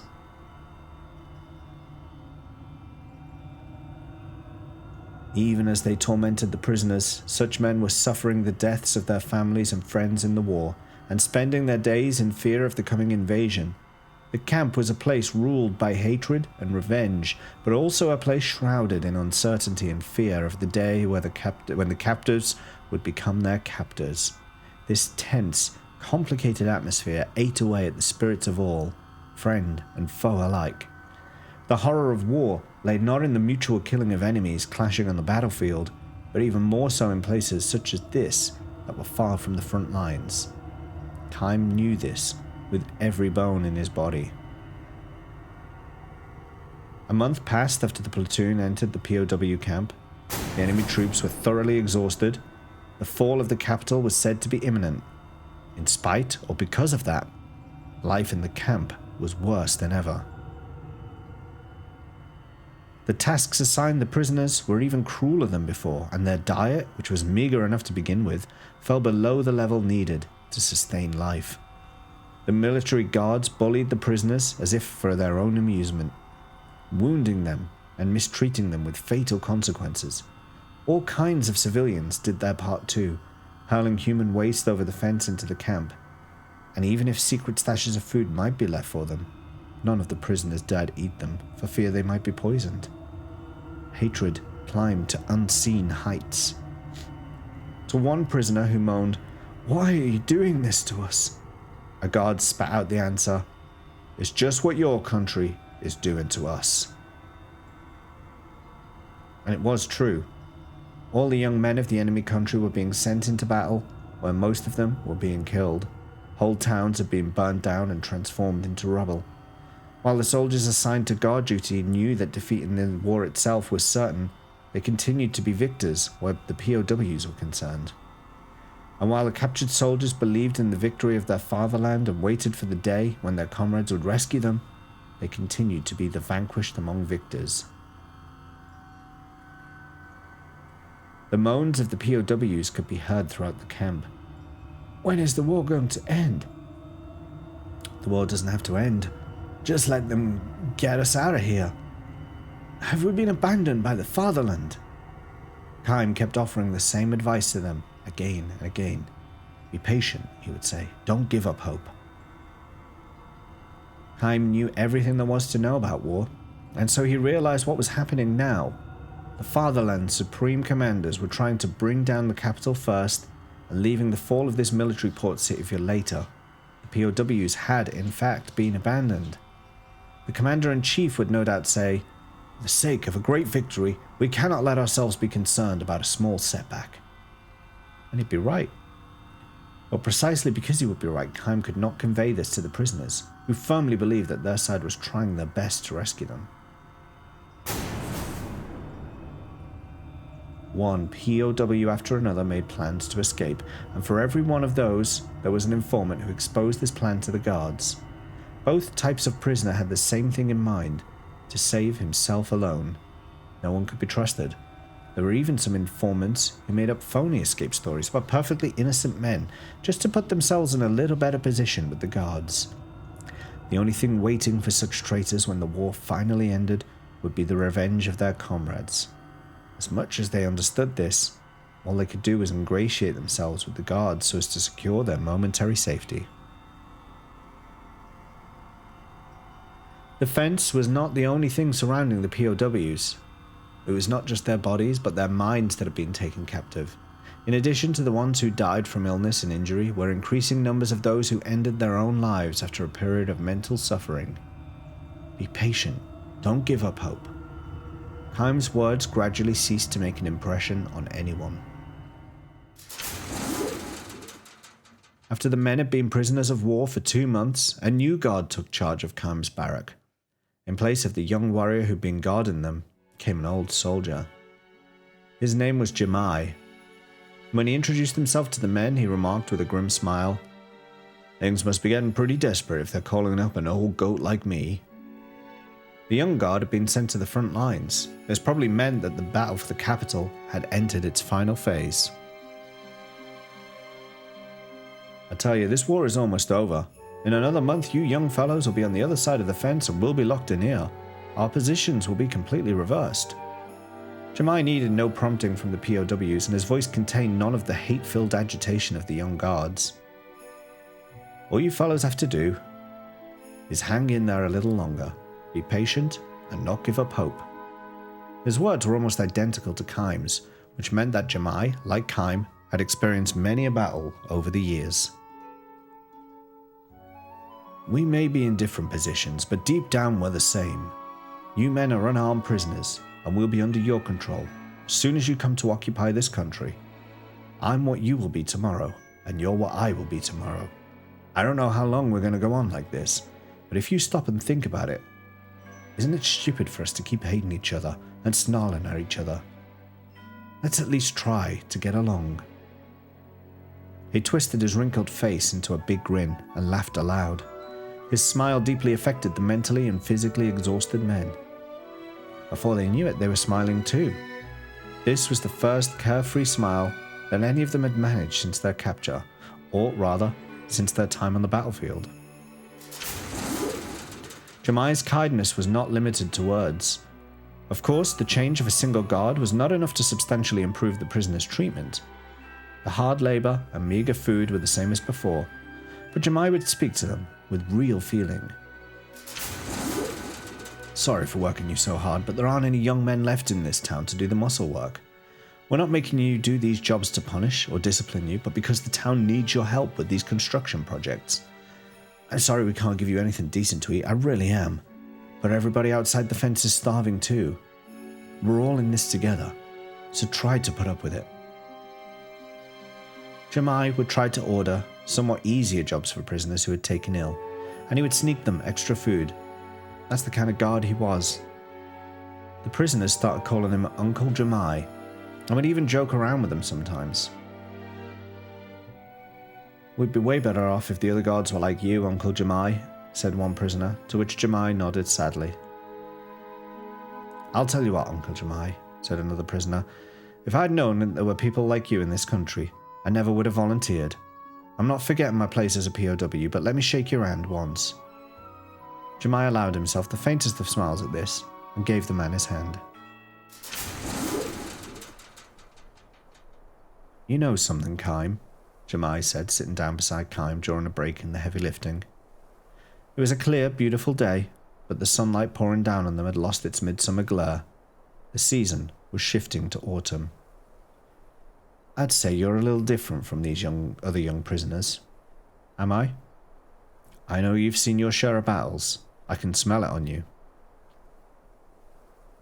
Kime's only reply to Jemai was a strained smile.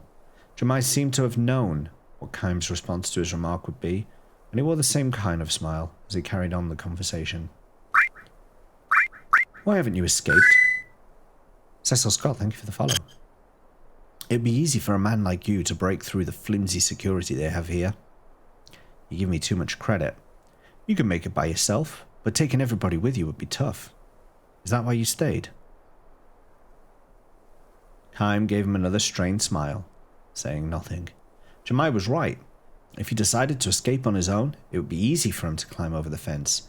If, however, he managed to gain his freedom, the prisoners he left behind would be punished, or at the very least, would have to live with increasingly harsh security measures. The young soldiers abandoned in the camp would feel only despair. If he was going to escape, it would have to mean getting everyone over the fence. Most of the others, however, were so wasted away that they were beginning to lose even the strength to go on living. Men like that could only be a drag on his own flight to freedom. You're a kind-hearted fellow, aren't you? Jemai said. And you're a smart one too, I'll bet. What do you mean by that? Any soldier with as much experience as you has already seen the handwriting on the wall. The war is over. Another 3 days, maybe a week, and our side is going to announce a total surrender. Right now, we're just making our last stand out of sheer stubbornness. The second the war ends, you prisoners will go free, and we'll take your place. Yes, and? It'll just be a little longer. Really, all you have to do is hold on a little longer. You must know that as well as I do, so you're probably not even thinking of making the effort to escape. When Kime nodded, Jemai smiled and said, That's fine. I'm just as fed up as you are with all the pointless fighting and hatred. He looked up at the autumn sky, his profile marked by a number of deep wrinkles. On closer inspection, Kime realized that some of those wrinkles were scars left by sword cuts. Let me tell you something, Kime. All right? Our country doesn't have the strength left to make it through another hard winter. I knew that when summer was still here. I see. I just wish we'd given up sooner. Then there wouldn't have been so many young men killed in battle, and so many towns burned. Jemai released a deep sigh and added, When this war is over, we're going to have to do whatever your country tells us to do. We can't complain if we're enslaved or tortured to death by the young men who are now our prisoners of war. Kime could not assure him that would never happen. As a mercenary, he would just go off seeking new employment when this war ended. But this was not true of other prisoners of war. As the conquerors, they would now have peace. They would return to the lives they led before, but how many among them would be able to treat the vanquished people with kindness and respect? I think you'll know what I mean, Kime, when I say you can be as cruel as you like to us, old folks, when the fighting ends, but please, I'm begging you, be decent to the young men, and to the women, and to the children. Don't do anything to them that will make them hate your country. Otherwise, there'll just be another war sometime in the future. 10 years, 20 years, 30 years, maybe even 100 years from now. I don't want any more of this. Countries fighting each other, people hating each other. It happened at that very moment. The violent ringing of a bell began to echo throughout the camp. It was the bell in the watchtower signaling an emergency meeting of the guards. Oh, well, gotta go, Jemai said, standing up.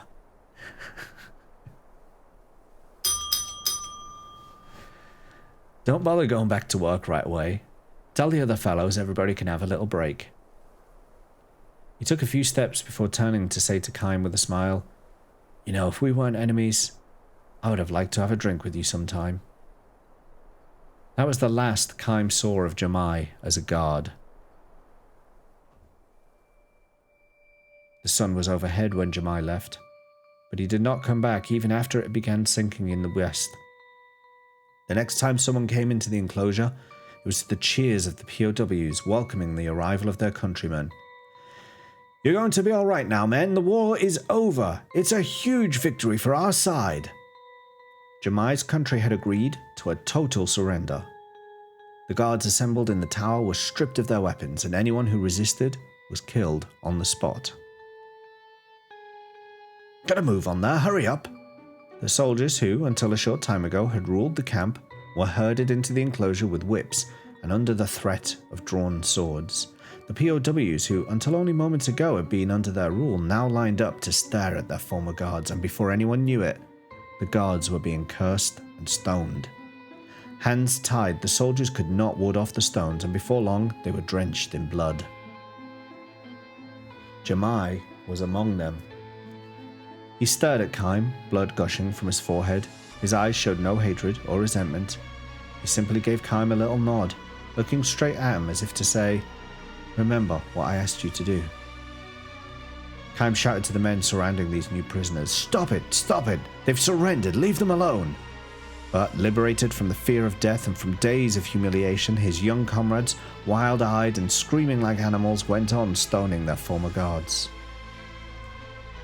"Can't you see who this is? It's Uncle Jemai! Stop it!"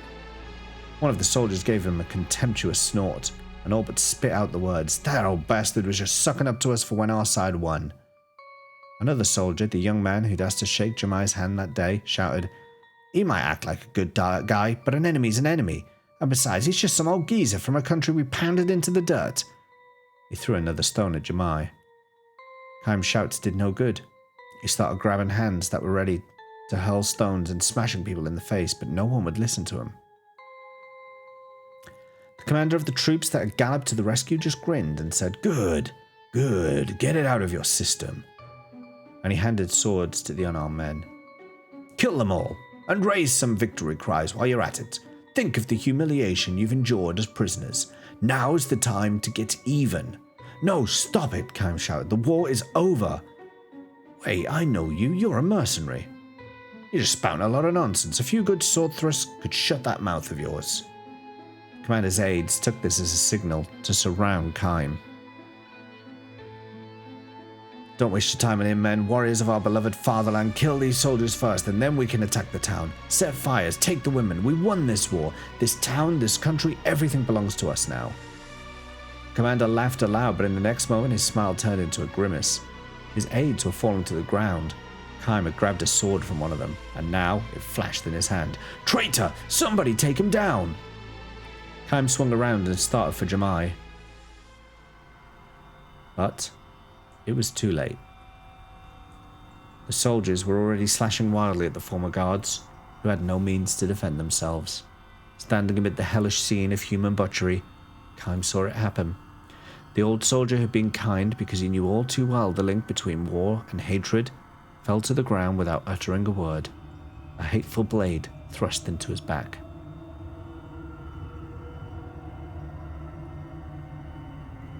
Kime made a break for the camp gate. He ran for all he was worth, a soundless roar reverberating inside him. Why did people have to hate each other so? Why did people have to fight each other so? And why was it impossible for people to stop fighting and stop hating? He did not know the answers to these questions. Saddened and frustrated by his own incomprehension, Kime ran at full speed through the rubble of the town.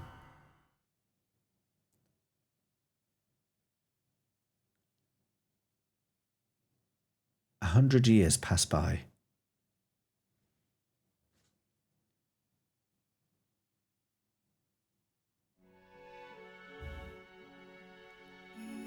"This is it, Kime," the commander says with a smile. "I'm enormously grateful for the magnificent job you've done. You can name your own reward when this war is over. The last great offensive is about to begin. This should bring the war to a close. It has taken 100 years. After all these long, long years as a vassal state, the country that lost the war the year Kime was a prisoner has raised its banner against the ruling power under which it endured such suffering in the last war.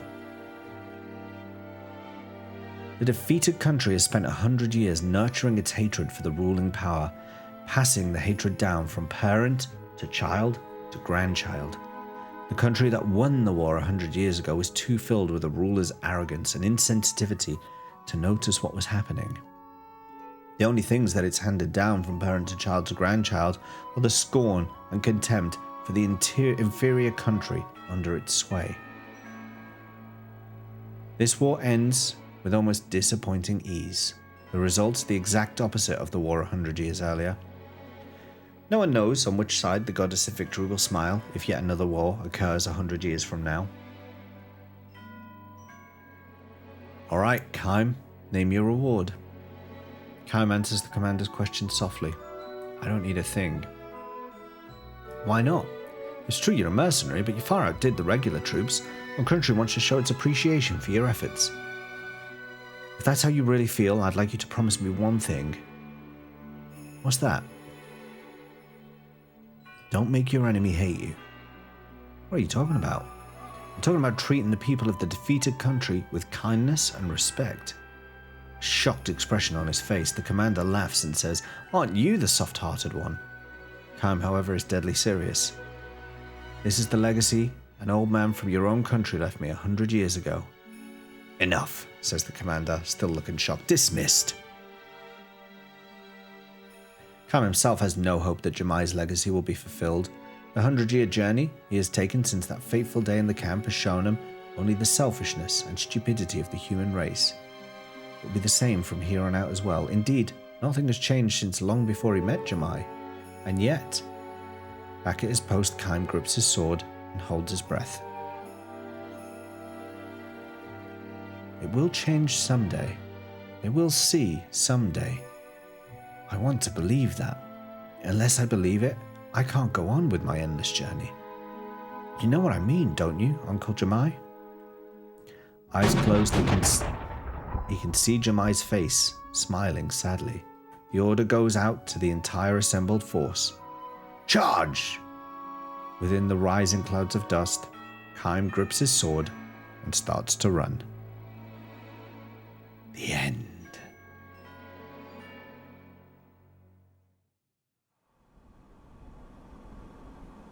Well, there we are. There we are. And now he's got a little crown on his head. That old prisoner of war. What was that? Oh.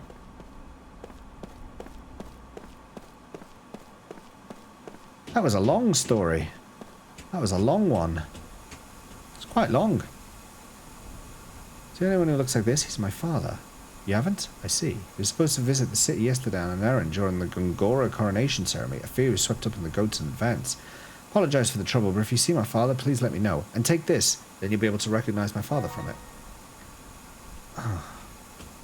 Do I find a lost person now? Gotta be honest, I'm only here for treasure. I want to find lost treasures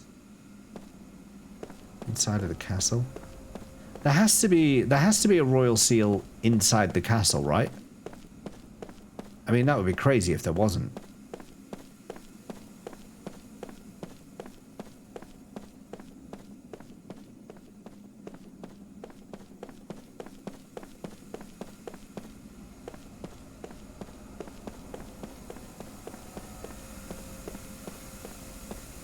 What's that? Just a little ornament. Okay, there's a door there. There's a little alleyway here. What's down here?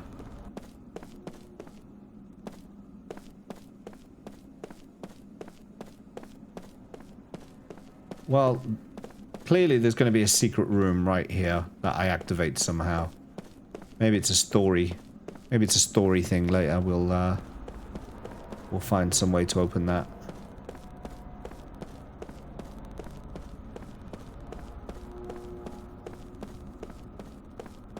This door is sealed. And this is completely unjumpable. It is absolutely impossible for us to jump that gap. It is way too far.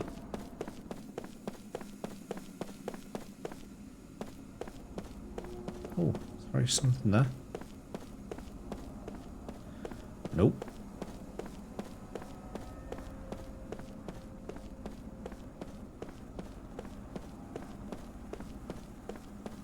Oh, there's nothing even up here. So I didn't need to do that. Okay. Back down here. Let's try that open door over here. Let's see where that takes us.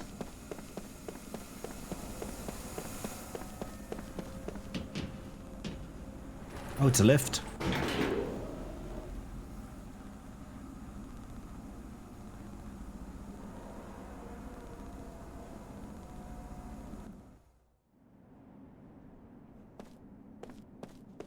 Oh, this is the outside area. Okay, this is where Grand Staff was. Alright, I know where I am. There's the seal. I knew there would be one here. Follow my footsteps and unlock my will.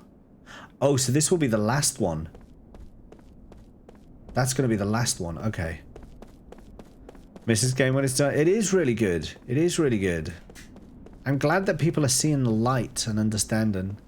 Because it's like a completely underrated gem of a game.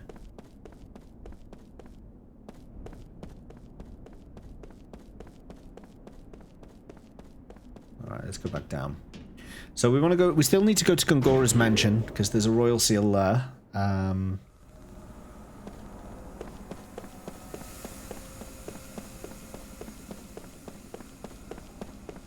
this way.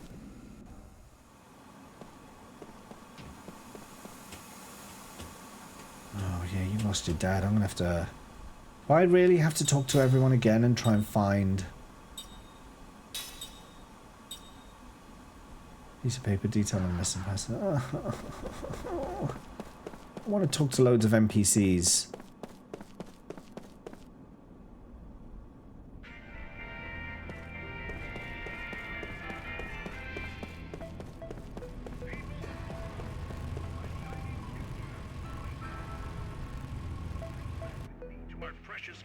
Gonna crash now? No worries, no worries. I should finish up soon myself, but I kind of want to make a little bit more progress. I at least want to get this seal.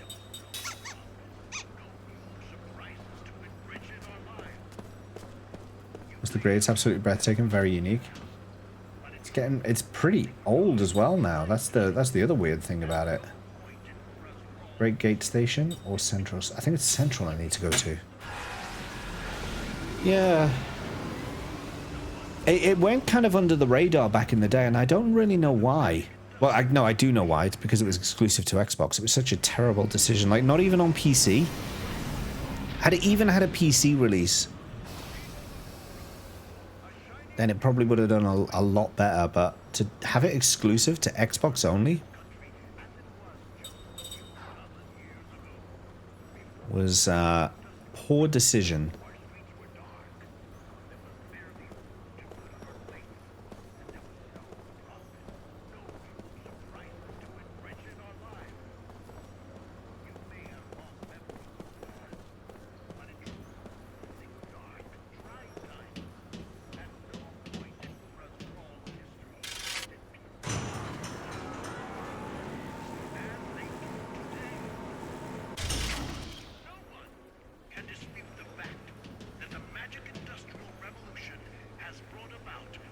Near the monument in the station square, there's a rumor about some kind of treasure hidden inside it.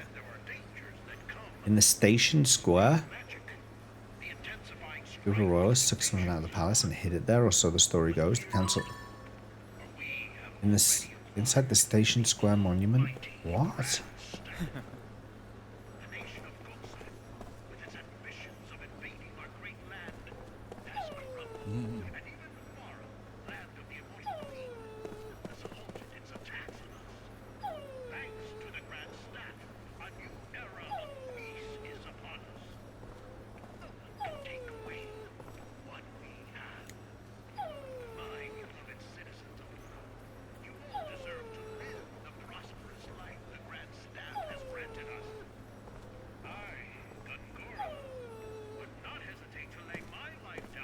Okie doke.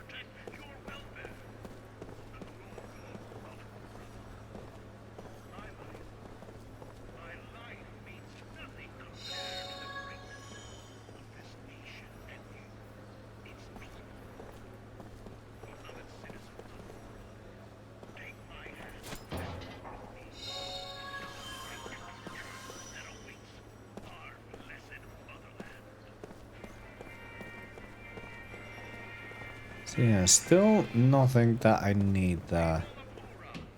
A shining future awaits us.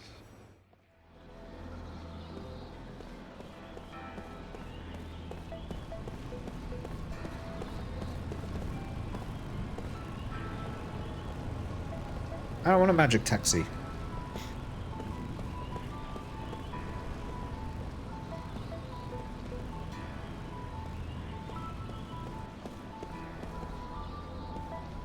Oh, I already did that. That's why.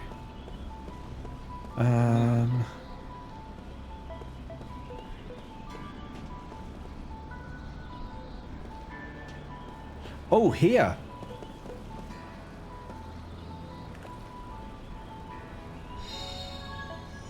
Gaia Breaker, Gaia Ring. Okay.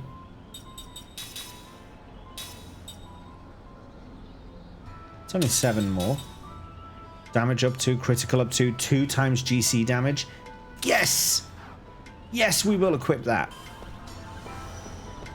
Yes, we will bloody well equip that. Scale of magic power. Da da da da da. Hit the cubes. Oh, it's the musician. Yes, because I have a new one. Oh, you're here as well. I've got 2 new ones. I've got the 2 missing ones. Okay, I need to write these down. Where is my... Oh, there's my pencil.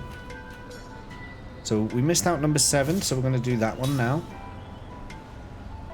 EEDCC. EEDCC. DDEDC. DDEDC. GGFEE. GGFEE. DCDEC.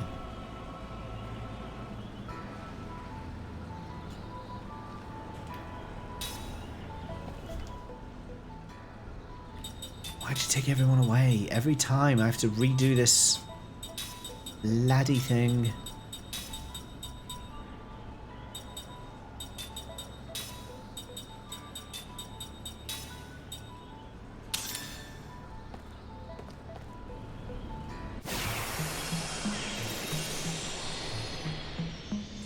Alright, first combo EEDCC.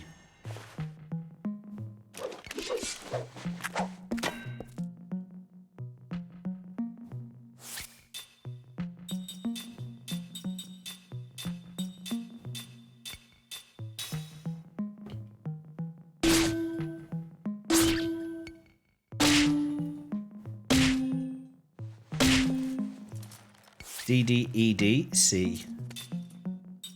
D D E D C.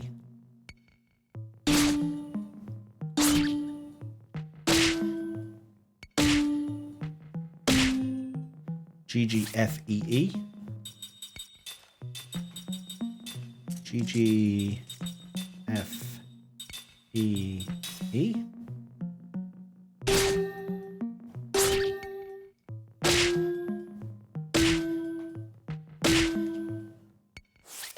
And DCDEC.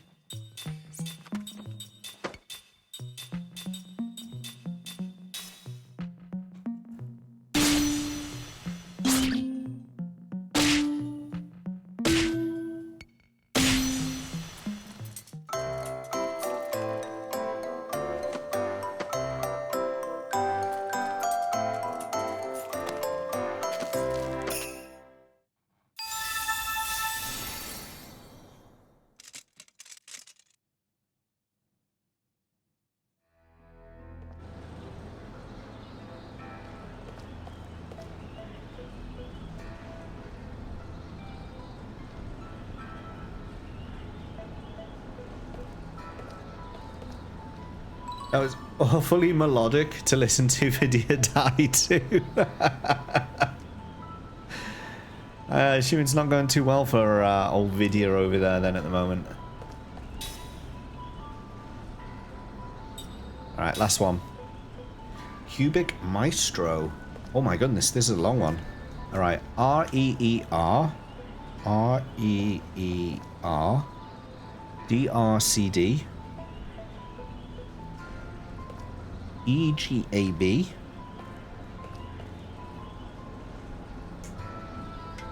FEDE. BAGE. CCDE. ARED.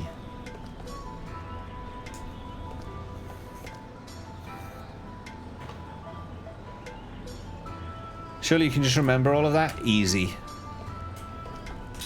Easy. But I don't want to show off my epic memory skills, so rather than do that, I will just I'll just write it down. I don't want to make I don't want to make you feel bad for not having as good a memory as me. That's what it is.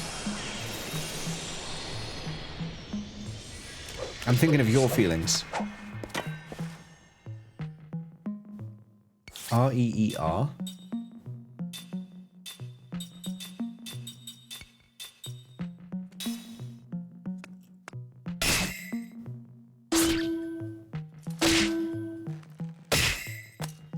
DRCD.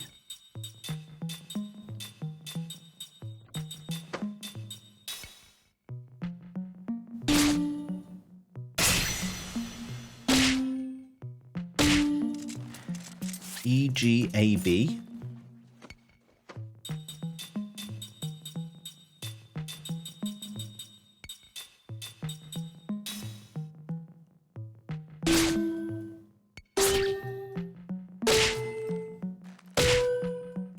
FEDE.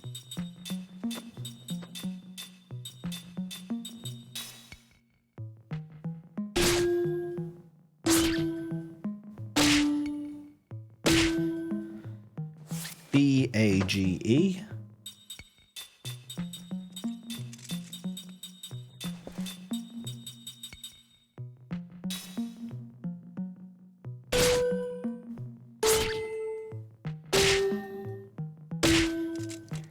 CCDE.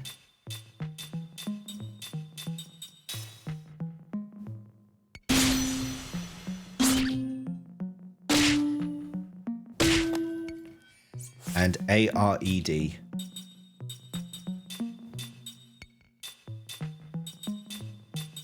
And that should be it. That should be it.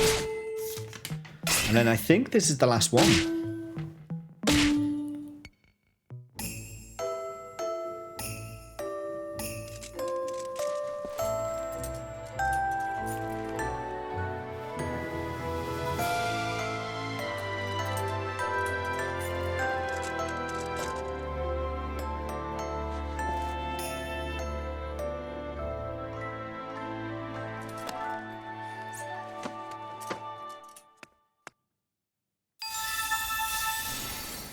Lovely. That were lovely.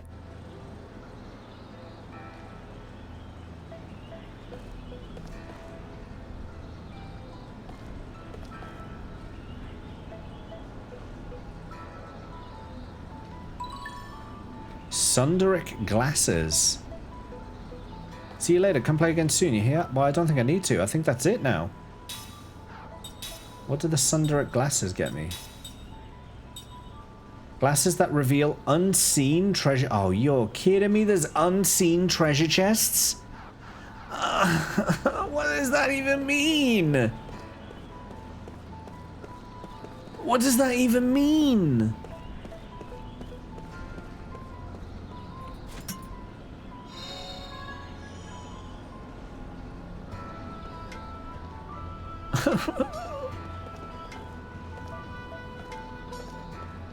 Roll stat.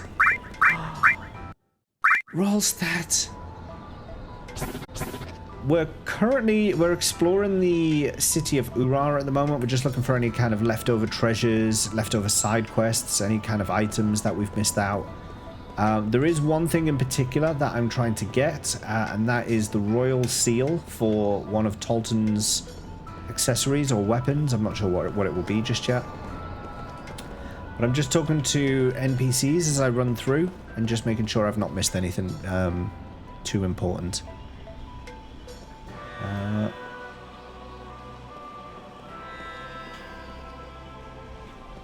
So we're not too bothered by their conversation right now. Oh, hello. I heard that Goatsa built all those magic weapons. They can burn Ura to the ground. I'll do anything that's necessary to beat Goatsa. It's like what they all say. Kill or be killed. You guys know what this is, don't you? You know what's about to happen. Kaim recalls a memory that was locked deep within his heart. Okay, so for those who've just come in who've not seen this before, this game has a bunch of text stories, which I've now started referring to as bedtime stories. What I'm going to do is I'm going to read out the story. You guys can lay your weary heads down, cuddle up, wrap yourself in a blanket, settle in, get comfy, because we're going to read a bedtime story.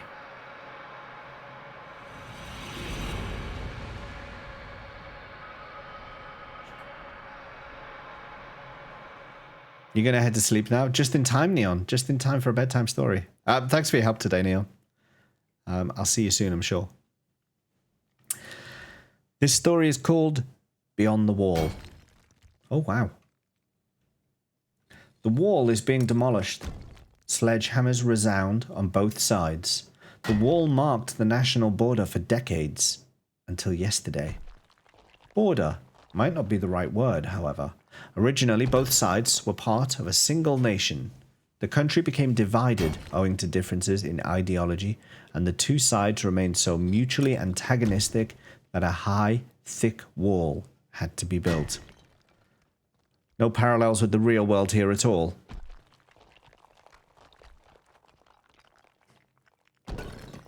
Those days are gone now. A year ago, the leaders of the two sides shook hands in a historic reconciliation. Today, after much preparation and coordination, the wall that symbolized the two sides' antagonism is being demolished. The sound of hammering signals the end of opposition and extols the beginning of peace. Come on, give me a break, says Yaguno, spitting on the ground and glaring at the backs of people swarming at the wall. Look at them smiling like idiots, I can hardly believe it. He glances at Kaim by his side as if to say, right? His still boyish face wears a scowl of disgust. Tell me, Kaim, you've been to a lot of different countries and seen all kinds of people. Can people just take years of hatred like that and throw it out the window? Kaim gives him a sour smile instead of replying. Yaguno is a young man, the first person that Kaim became friends with shortly after he arrived in this border town. He's pleasant enough, except for his stubborn hatred of people from the other side. One lousy handshake, and I'm out of a job. I mean, really, give me a break. Yaguno used to be a border guard. In other words, one of the men assigned to keep watch on the wall. He had volunteered, eager to kill anyone who dared to come over the wall from the other side. If his superiors had permitted it, he would have gladly crossed over and attacked the other side, rather than waiting to fend off an invasion. As a mandatory part of the reconciliation, however, the border guards were disbanded. Unlike his brothers-in-arms, who quickly started new lives for themselves, Yaguno was left behind by the changing times. Tell me, Kaim, can people be allowed to just slough off their resentment so easily? Do they just not give a damn? Kaim does not respond to this. He knows that Yaguno is a victim of the age of confrontation. Still just a young man, a boy even, Yaguno has been thoroughly conditioned since childhood to view the other side as the enemy. Watch out! The other side could attack at any time. Watch out! The other side are all cruel, cold-hearted villains. Watch out! If the other side ever invaded us and occupied our towns, they'd burn down our houses, steal our property, kill our men, and assault our women. Watch out. The day is not far off when they'll be invading us. It could be 3 days from now, or it could be tomorrow. They might be climbing the wall today, this very moment. Watch out. They've already sent their spies among us, and you can tell for sure who they are. They're the ones who extol and sympathize with the other side by word and by deed. Watch out. They're probing for the slightest gaps in our psychological armor. Remain alert. Be ready to draw your sword at any moment. Watch out. Watch out. Watch out. Watch out.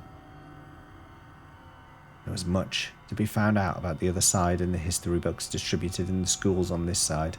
The pictures of the people from the other side portrayed them all as ferocious demons.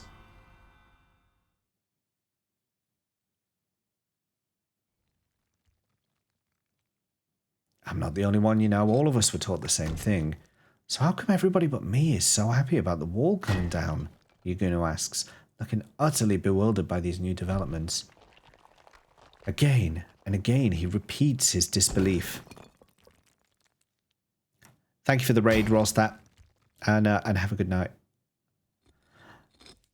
Again and again, he repeats his disbelief. Finally, Kaim cannot help but respond to him. You were too pure, he says. What? It's not your fault, Yuguno. It's the ones who filled your pure, honest heart with hatred.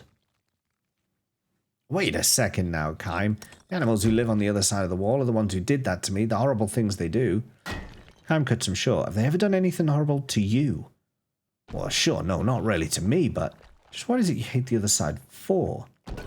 Well, you see, Yuguno is momentarily at a loss for words until all he can do is raise his voice and blurt out, "It's true, though. The whole bunch of them are just horrible people." He folds his arms in a decided pout. How are they horrible? What did you ever see any of them do? When? Where? Yuguno stammers and sputters. Have you ever met somebody from over there?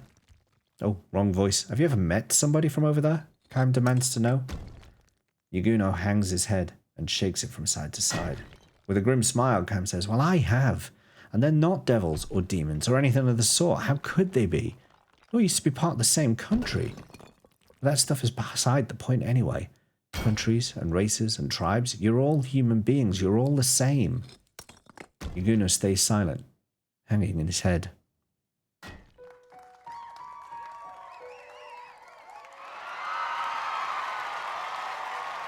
Cheers erupt at the wall. The wall that has separated the two worlds for decades has just now been broken through.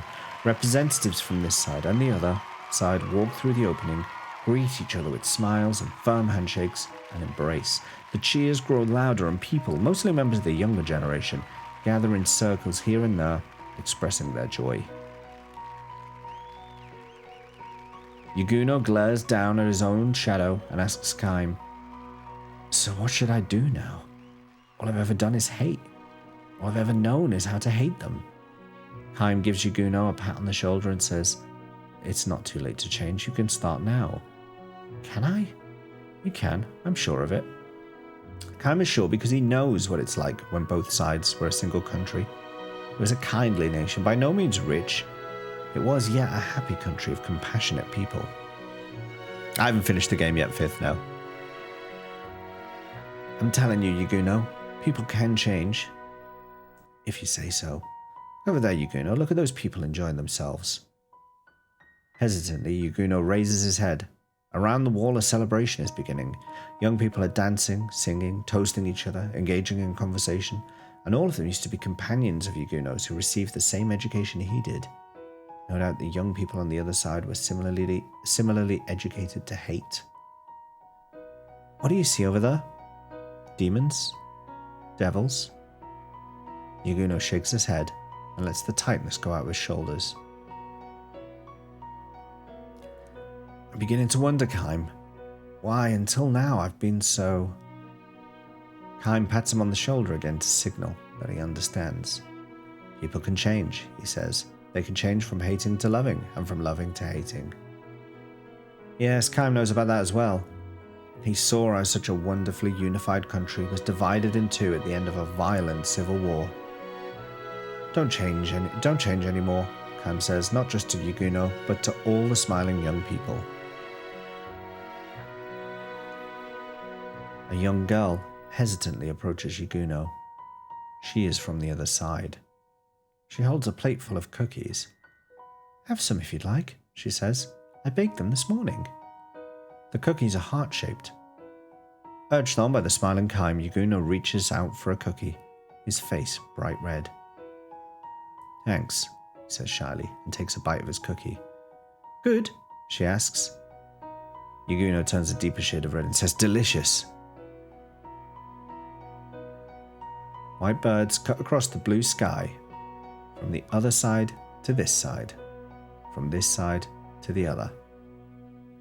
The white birds sail through the sky almost joyfully, as if to tell the people below, in the beginning there were no borders. The end. That was a nice one, wasn't it? There wasn't lots of murder and mayhem going on. Discovered treasure hunt information deep in memory. What? That was a nice one. I like that one. Bedtime stories are such comfy times. They're nice, aren't they?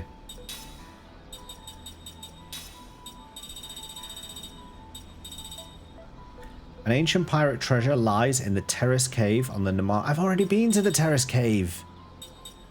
Ah, do I have to go back?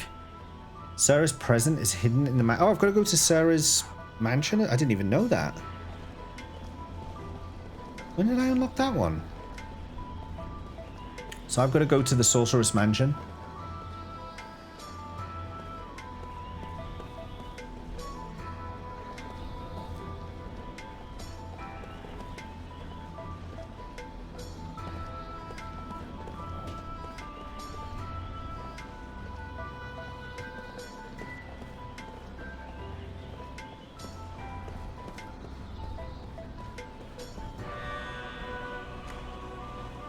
Especially when they don't have violence or sadness in them, yeah. Just a slightly bigoted young man, a slightly misguided young man who needed to learn the error of his ways and do better in life. And he did, by the sound of it.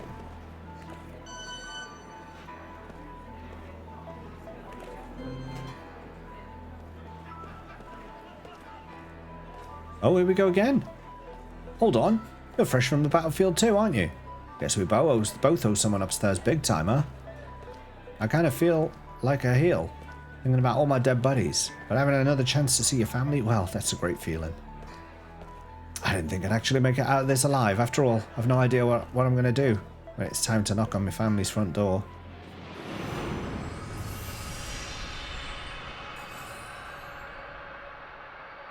Three bedtime stories in one stream? Well, if you thought you were ready to get up and get out of bed and go have a start of your day, let me tell you, you're wrong.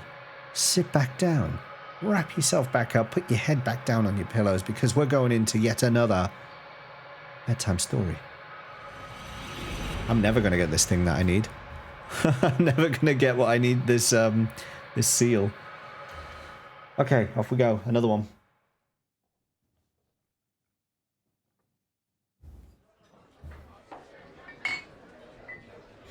Alone in a crowd of rugged men nursing his drink in the far corner of the old post town's only tavern, Kime. A single man strides in through the tavern door, massively built. He wears the garb of a warrior. His soiled uniform bespeaks a long journey. Fatigue marks his face, but his eyes wear a penetrating gleam, the look of a fighting man on active duty. This story's called A Hero's Return. The tavern's din hushes instantly, every drunken eye in the place fastened on the soldier with awe and gratitude. The long war with the neighbouring country has ended at last, and the men who fought on the front lines are returning to their homes. So it is with this military man. The soldier takes a seat at the table next to Kimes and downs a slug of liquor with the forcefulness of a hard drinker, a man who drinks to kill his pain. 2 cups, 3, 4. Another customer approaches him, bottle in hand, wearing an ingratiating grin. A typical crafty town punk. Let me offer you a drink, wheedles the man, as a token of gratitude for your heroic efforts on behalf of the fatherland. The soldier unsmilingly allows the man to fill his cup. How was it at the front? I'm sure you performed many valiant deeds on the battlefield. The soldier empties his cup in silence. The punk refills his cup and adopts an ever more fawning smile. Now that we're friends, how about telling me some of your war tales? You've got such big, strong arms. How many enemy soldiers did you kill? Without a word, the soldier hurls the contents of his cup into the man's face.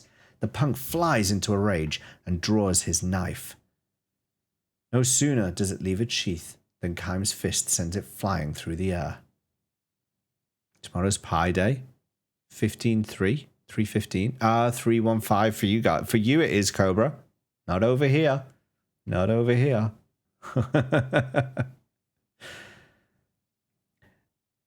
31st of May, you can come back and say it again. Faced with the powerful united front of Kime and the soldier, the punk runs out, muttering curses. The two big men watch him go, then share a faint smile. Kime doesn't have to speak with the soldier to know that he lives in deep sadness. For his part, the soldier, having cheated death any number of times, is aware of the shadow that lurks in Kime's expression. The tavern's din returns.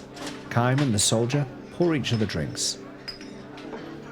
I've got a wife and daughter I haven't seen since I shipped out, says the soldier. It's been 3 long years. He lets himself smile shyly now for the first time as he takes a photograph. Photograph? Of his wife and daughter from his pocket and shows it to Kime. The wife, a woman of dewy freshness, the daughter, still very young. The reason I survived. The thought of going home to them alive was all that sustained me in battle. Is your home far from here? No, my village is just over the next pass. I'm sure they've heard the news that the war is over and can hardly wait to have me home. You could get there tonight if you wanted to badly enough. It was that close. But the soldier downs a mouthful of liquor and groans. I'm afraid. Afraid of what? I want to see my wife and daughter, but I'm afraid to have them see me. I don't know how many men I've killed these past 3 years. I had no choice. I had to do it to stay alive. If I was going to get back to my family, I had no choice but to kill. One enemy soldier after another, and each and every one of those men had families that they left at home. It was the code of war, the soldier's destiny. To stay alive in battle, you had to go on killing men before they could kill you.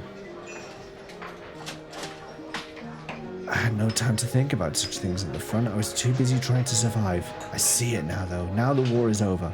3 years of sin are carved into my face. This is the face of a killer. I don't want to show this face to my wife and daughter.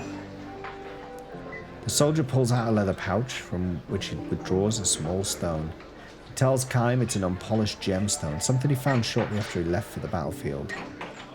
Yes, VJ4. There's something I need to finish. A gemstone? Kime asks, unconvinced. The stone on the table is a dull black without a hint of the gleam a gem should have. It sparkled when I first found it. I was sure my daughter would love it when I brought it home to her. Gradually, though, the stone lost its gleam and turned cloudy. Every time I killed an enemy soldier, something like the stain of his blood would rise to the surface of the stone. As you can see, it's almost solid black now after 3 years. The stone is stained by the sins I've committed. I call it my sin stone. You don't have to blame yourself so harshly, says Kime. You had to do it to stay alive. I know that, says the soldier. I know that, but still. Just like me, the men I killed had villages to go home to, and families waiting for them there. The soldier then says to Kime, you too, I suppose. You must have a family. Kime gives his head a little shake. Not me, he says. No family. A home village, at least. I don't have any place to go home to. Eternal traveler, huh? Uh-huh, that's me. The soldier chuckles softly and gives Kime a sour smile. It's hard to tell how fully he believes what Kime has told him. He slips the sin stone into the leather pouch and says, you know what I think? If the stone turned darker every time I took a life, it ought to get some of its gleam back every time I save a life. Instead of answering, Kime drains the last drops of liquor from his cup and rises from the table. The soldier remains in his chair and Kime, staring down at him, offers him these words of advice. If you have a place you can go home to, you should go to it. Just go. No matter how much guilt you may have weighing you down, I'm sure your wife and daughter will understand. You're no criminal, you're a hero. You fought your heart out to stay alive. I'm glad I met you, says the soldier. I needed to hear that. He holds his right hand out to Kime, who grasps it in return. I hope your travels go well, says the soldier. And your travels will soon be over, says Kime with a smile, starting for the door. Just then the punk charges at Kime from behind, wielding a pistol. Watch out, bellows the soldier, and rushes after Kime. As Kime whirls around, the punk takes aim and shouts, You can't treat me like that, you son of a bitch! The soldier flies between the two men and takes a bullet in the gut. And so, as he so desperately wished to do, the soldier has saved someone's life. Ironically, it's the life of Kime, a man who can neither age nor die, but the soldier has traded his one and only life. Sprawled on the floor, nearly unconscious, the soldier thrusts the leather pouch into Kime's hand. Look at my sin stone, will you? Maybe, he says, chuckling weakly. Some of its shine has come back. Blood spurts from his mouth, strangling the laugh. Kime looks inside the bag and says, It's sparkling now. It's clean. It is, gasps the soldier. Good. My daughter will be so glad. He smiles with satisfaction and holds his hand out for the pouch. Gently, Kime lays the pouch on the palm of his hand and folds the man's fingers over it. The soldier draws his last breath and the pouch falls to the floor. The dead man's face wears a peaceful expression. The stone, however, the man's sin stone, which was rolled from the open pouch, is as black as ever. The end.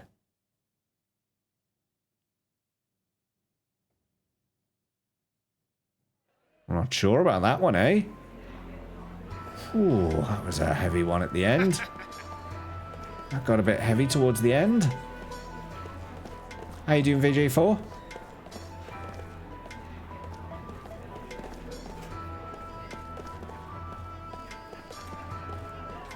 Got a bit heavy there, didn't it?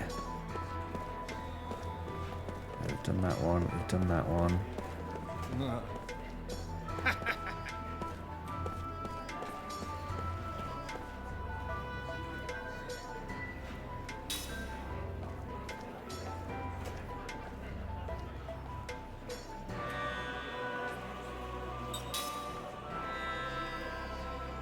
Okay, so I had options to choose in that conversation, but neither of them did anything, so we press on. I dropped this whole family heirloom of ours into the sewer by accident. Not that it matters much, it was really just a piece of junk anyway. Okie dokie. More treasure.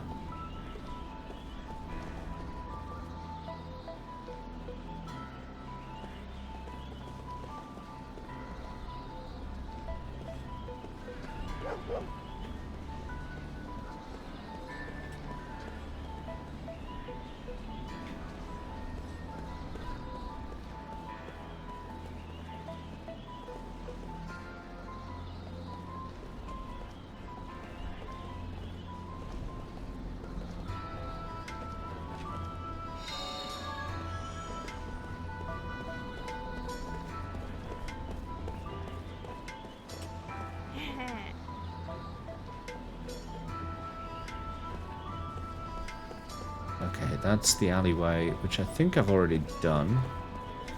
Poster here. Seed. I'm assuming that there's like 100 of these seeds.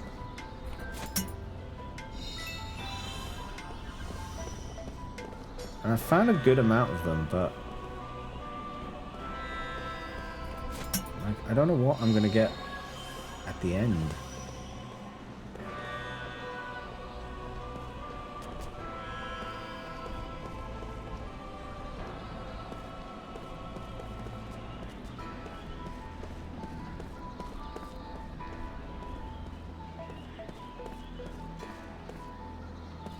Okay.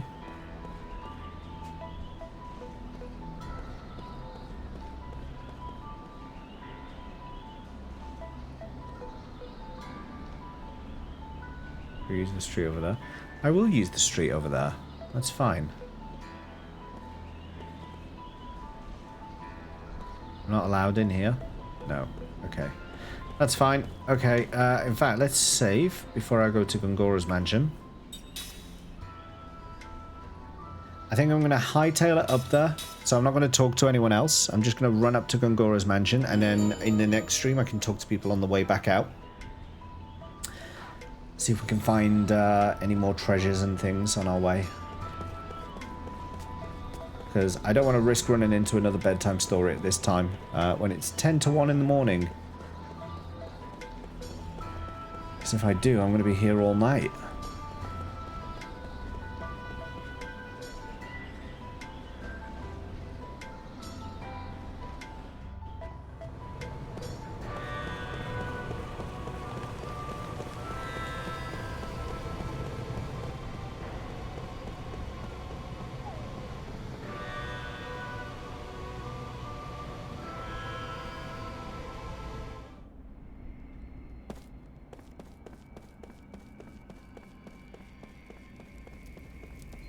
I assume you're not going to stop me. Go now, of course, the place seems to be empty. Enter the mansion, yes. Go on ahead. You guys aren't just another bunch of tourists after all. I'm sure you can hold your own against whatever you run into. What do you mean? What do you mean, hold my own against whatever I run into?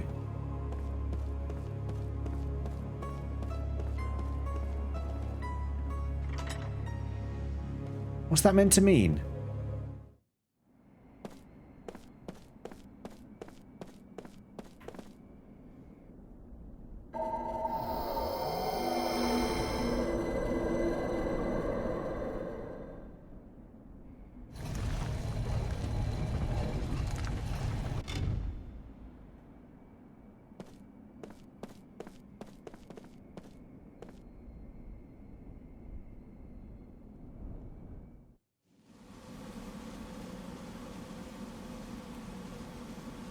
What?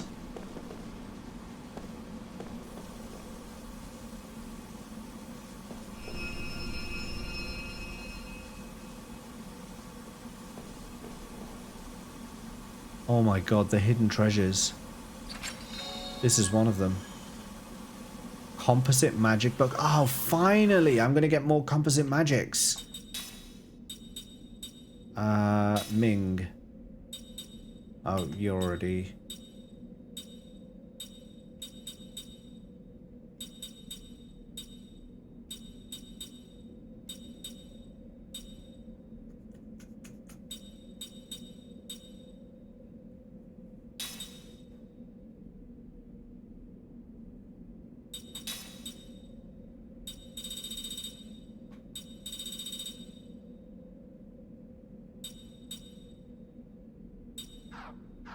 Do I need that ability to be able to equip that?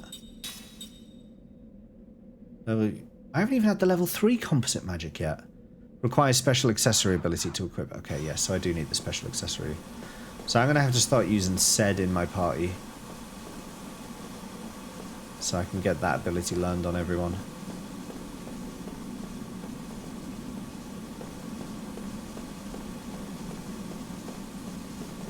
Why is all this down? Like, what is...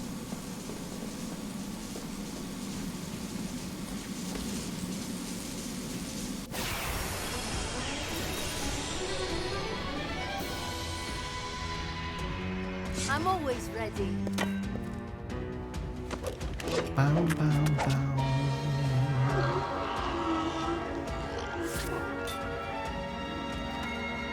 Mechanical.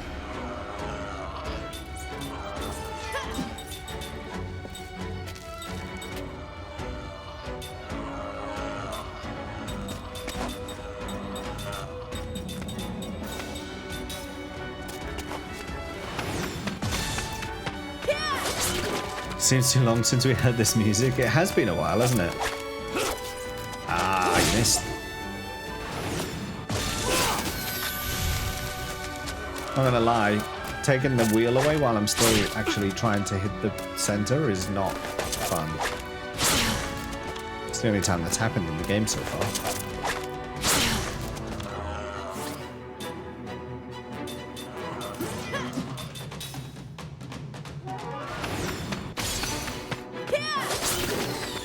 The old Gorgon mask. It's a Gorgon mask.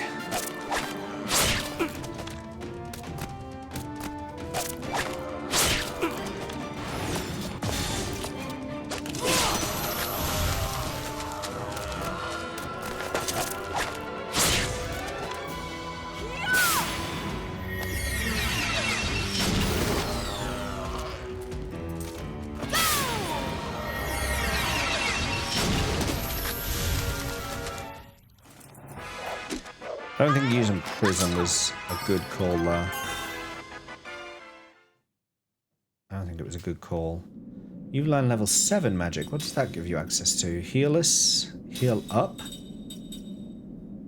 Greatly recovers the HP. Increases the amount of HP recovered by healing spells for one party members.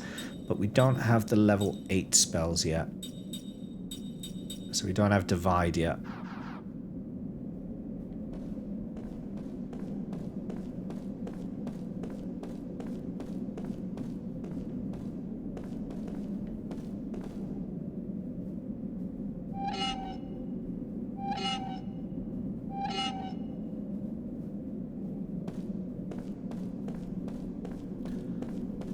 I think I see. Okay.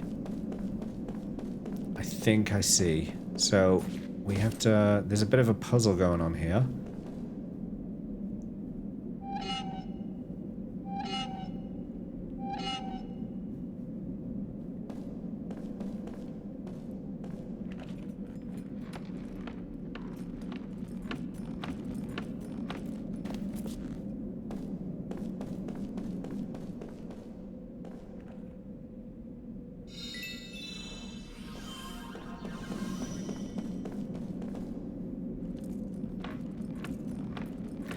I'm thinking I need to do this tomorrow. Not tomorrow. Tomorrow's Vicky's day. I'm thinking I need to do this on Wednesday. This dungeon. I have no idea how deep this goes or what's at the end. And I'm feeling a bit tired, so I don't want to make a mistake. So I think I'm going to go back to the save point outside Gongora's house. And we'll save there. I think that's the best thing to do, because I'm feeling that... Oh, I'm feeling that tiredness now. We feed the big... Oh, yeah, Gargan Roo. It does look a bit like that. It does look a bit like that.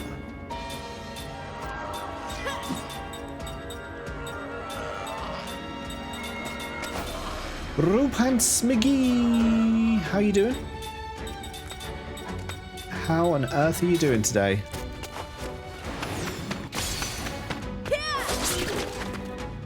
Oh yeah, I forgot to look up what that Gorgon mask was.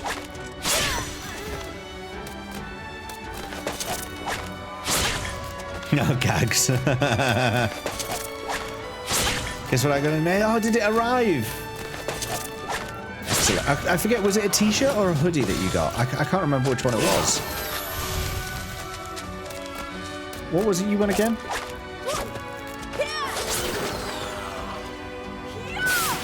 It was the t-shirt. Nice. Nice. That's nice. They're quite soft. I quite like them. I quite like them. I described it. No, I understood what you meant. What am I doing? What am I? See, this is what I mean. I'm too tired. I just nearly absolutely screwed that up then. I nearly did it again. That's not even the one I want to target. I want to target that one.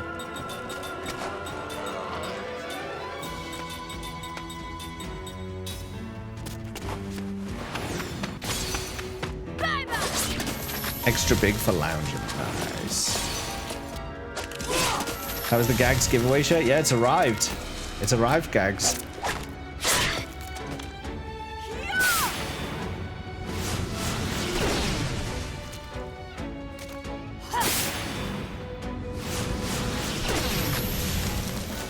That arrived pretty quickly as well. It wasn't that long ago, was it? It was only like, was it last week?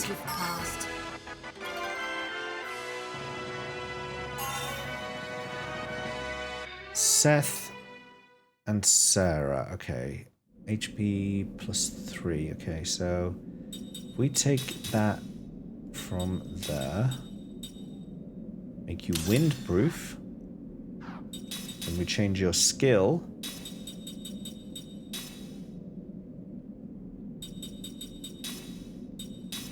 To that one.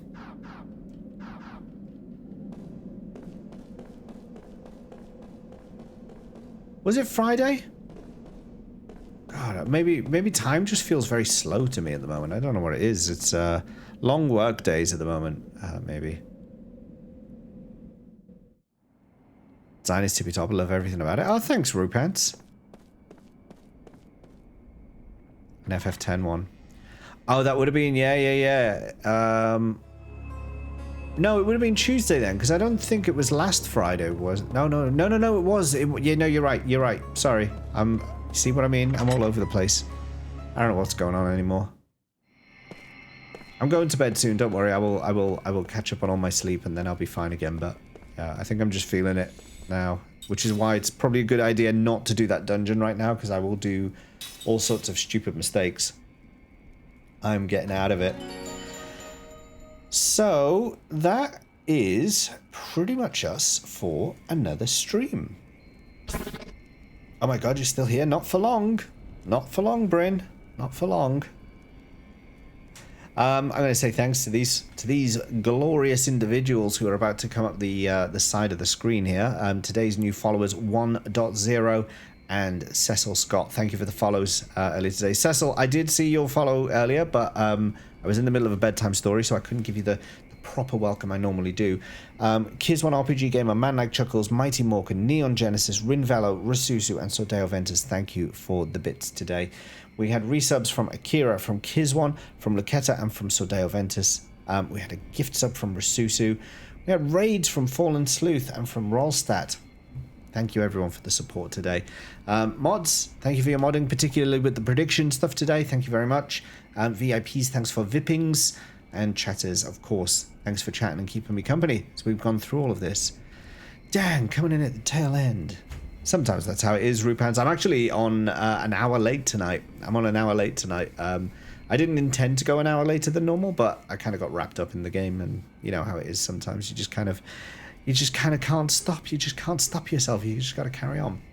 Anyway, for those who are watching in the future, thank you for watching so far in this series. I don't think we're far off the end now. I don't think we're too far off the end. So if you're very far in the future, you can have a look at the rest of this playlist. And if there's 20 more episodes, then you can comment on this and be like, you were wrong. But if there isn't, then we might be all right. Anyway, don't forget to drop a like, hit that subscribe button, but most importantly, come join the stream live at twitch.tv/JamesLee85, 9 p.m. UK time every single weekday evening. US viewers, remember that as of, I think, last weekend, your clocks changed, but the UK's clocks did not. So we're out of sync by an hour out from where we usually are, but in 2 weeks, we'll come back into sync. So it's only for 2 weeks. We'll be back to normal soon. Thank you for watching, though, and we'll see you in the next video. Bye-bye for now.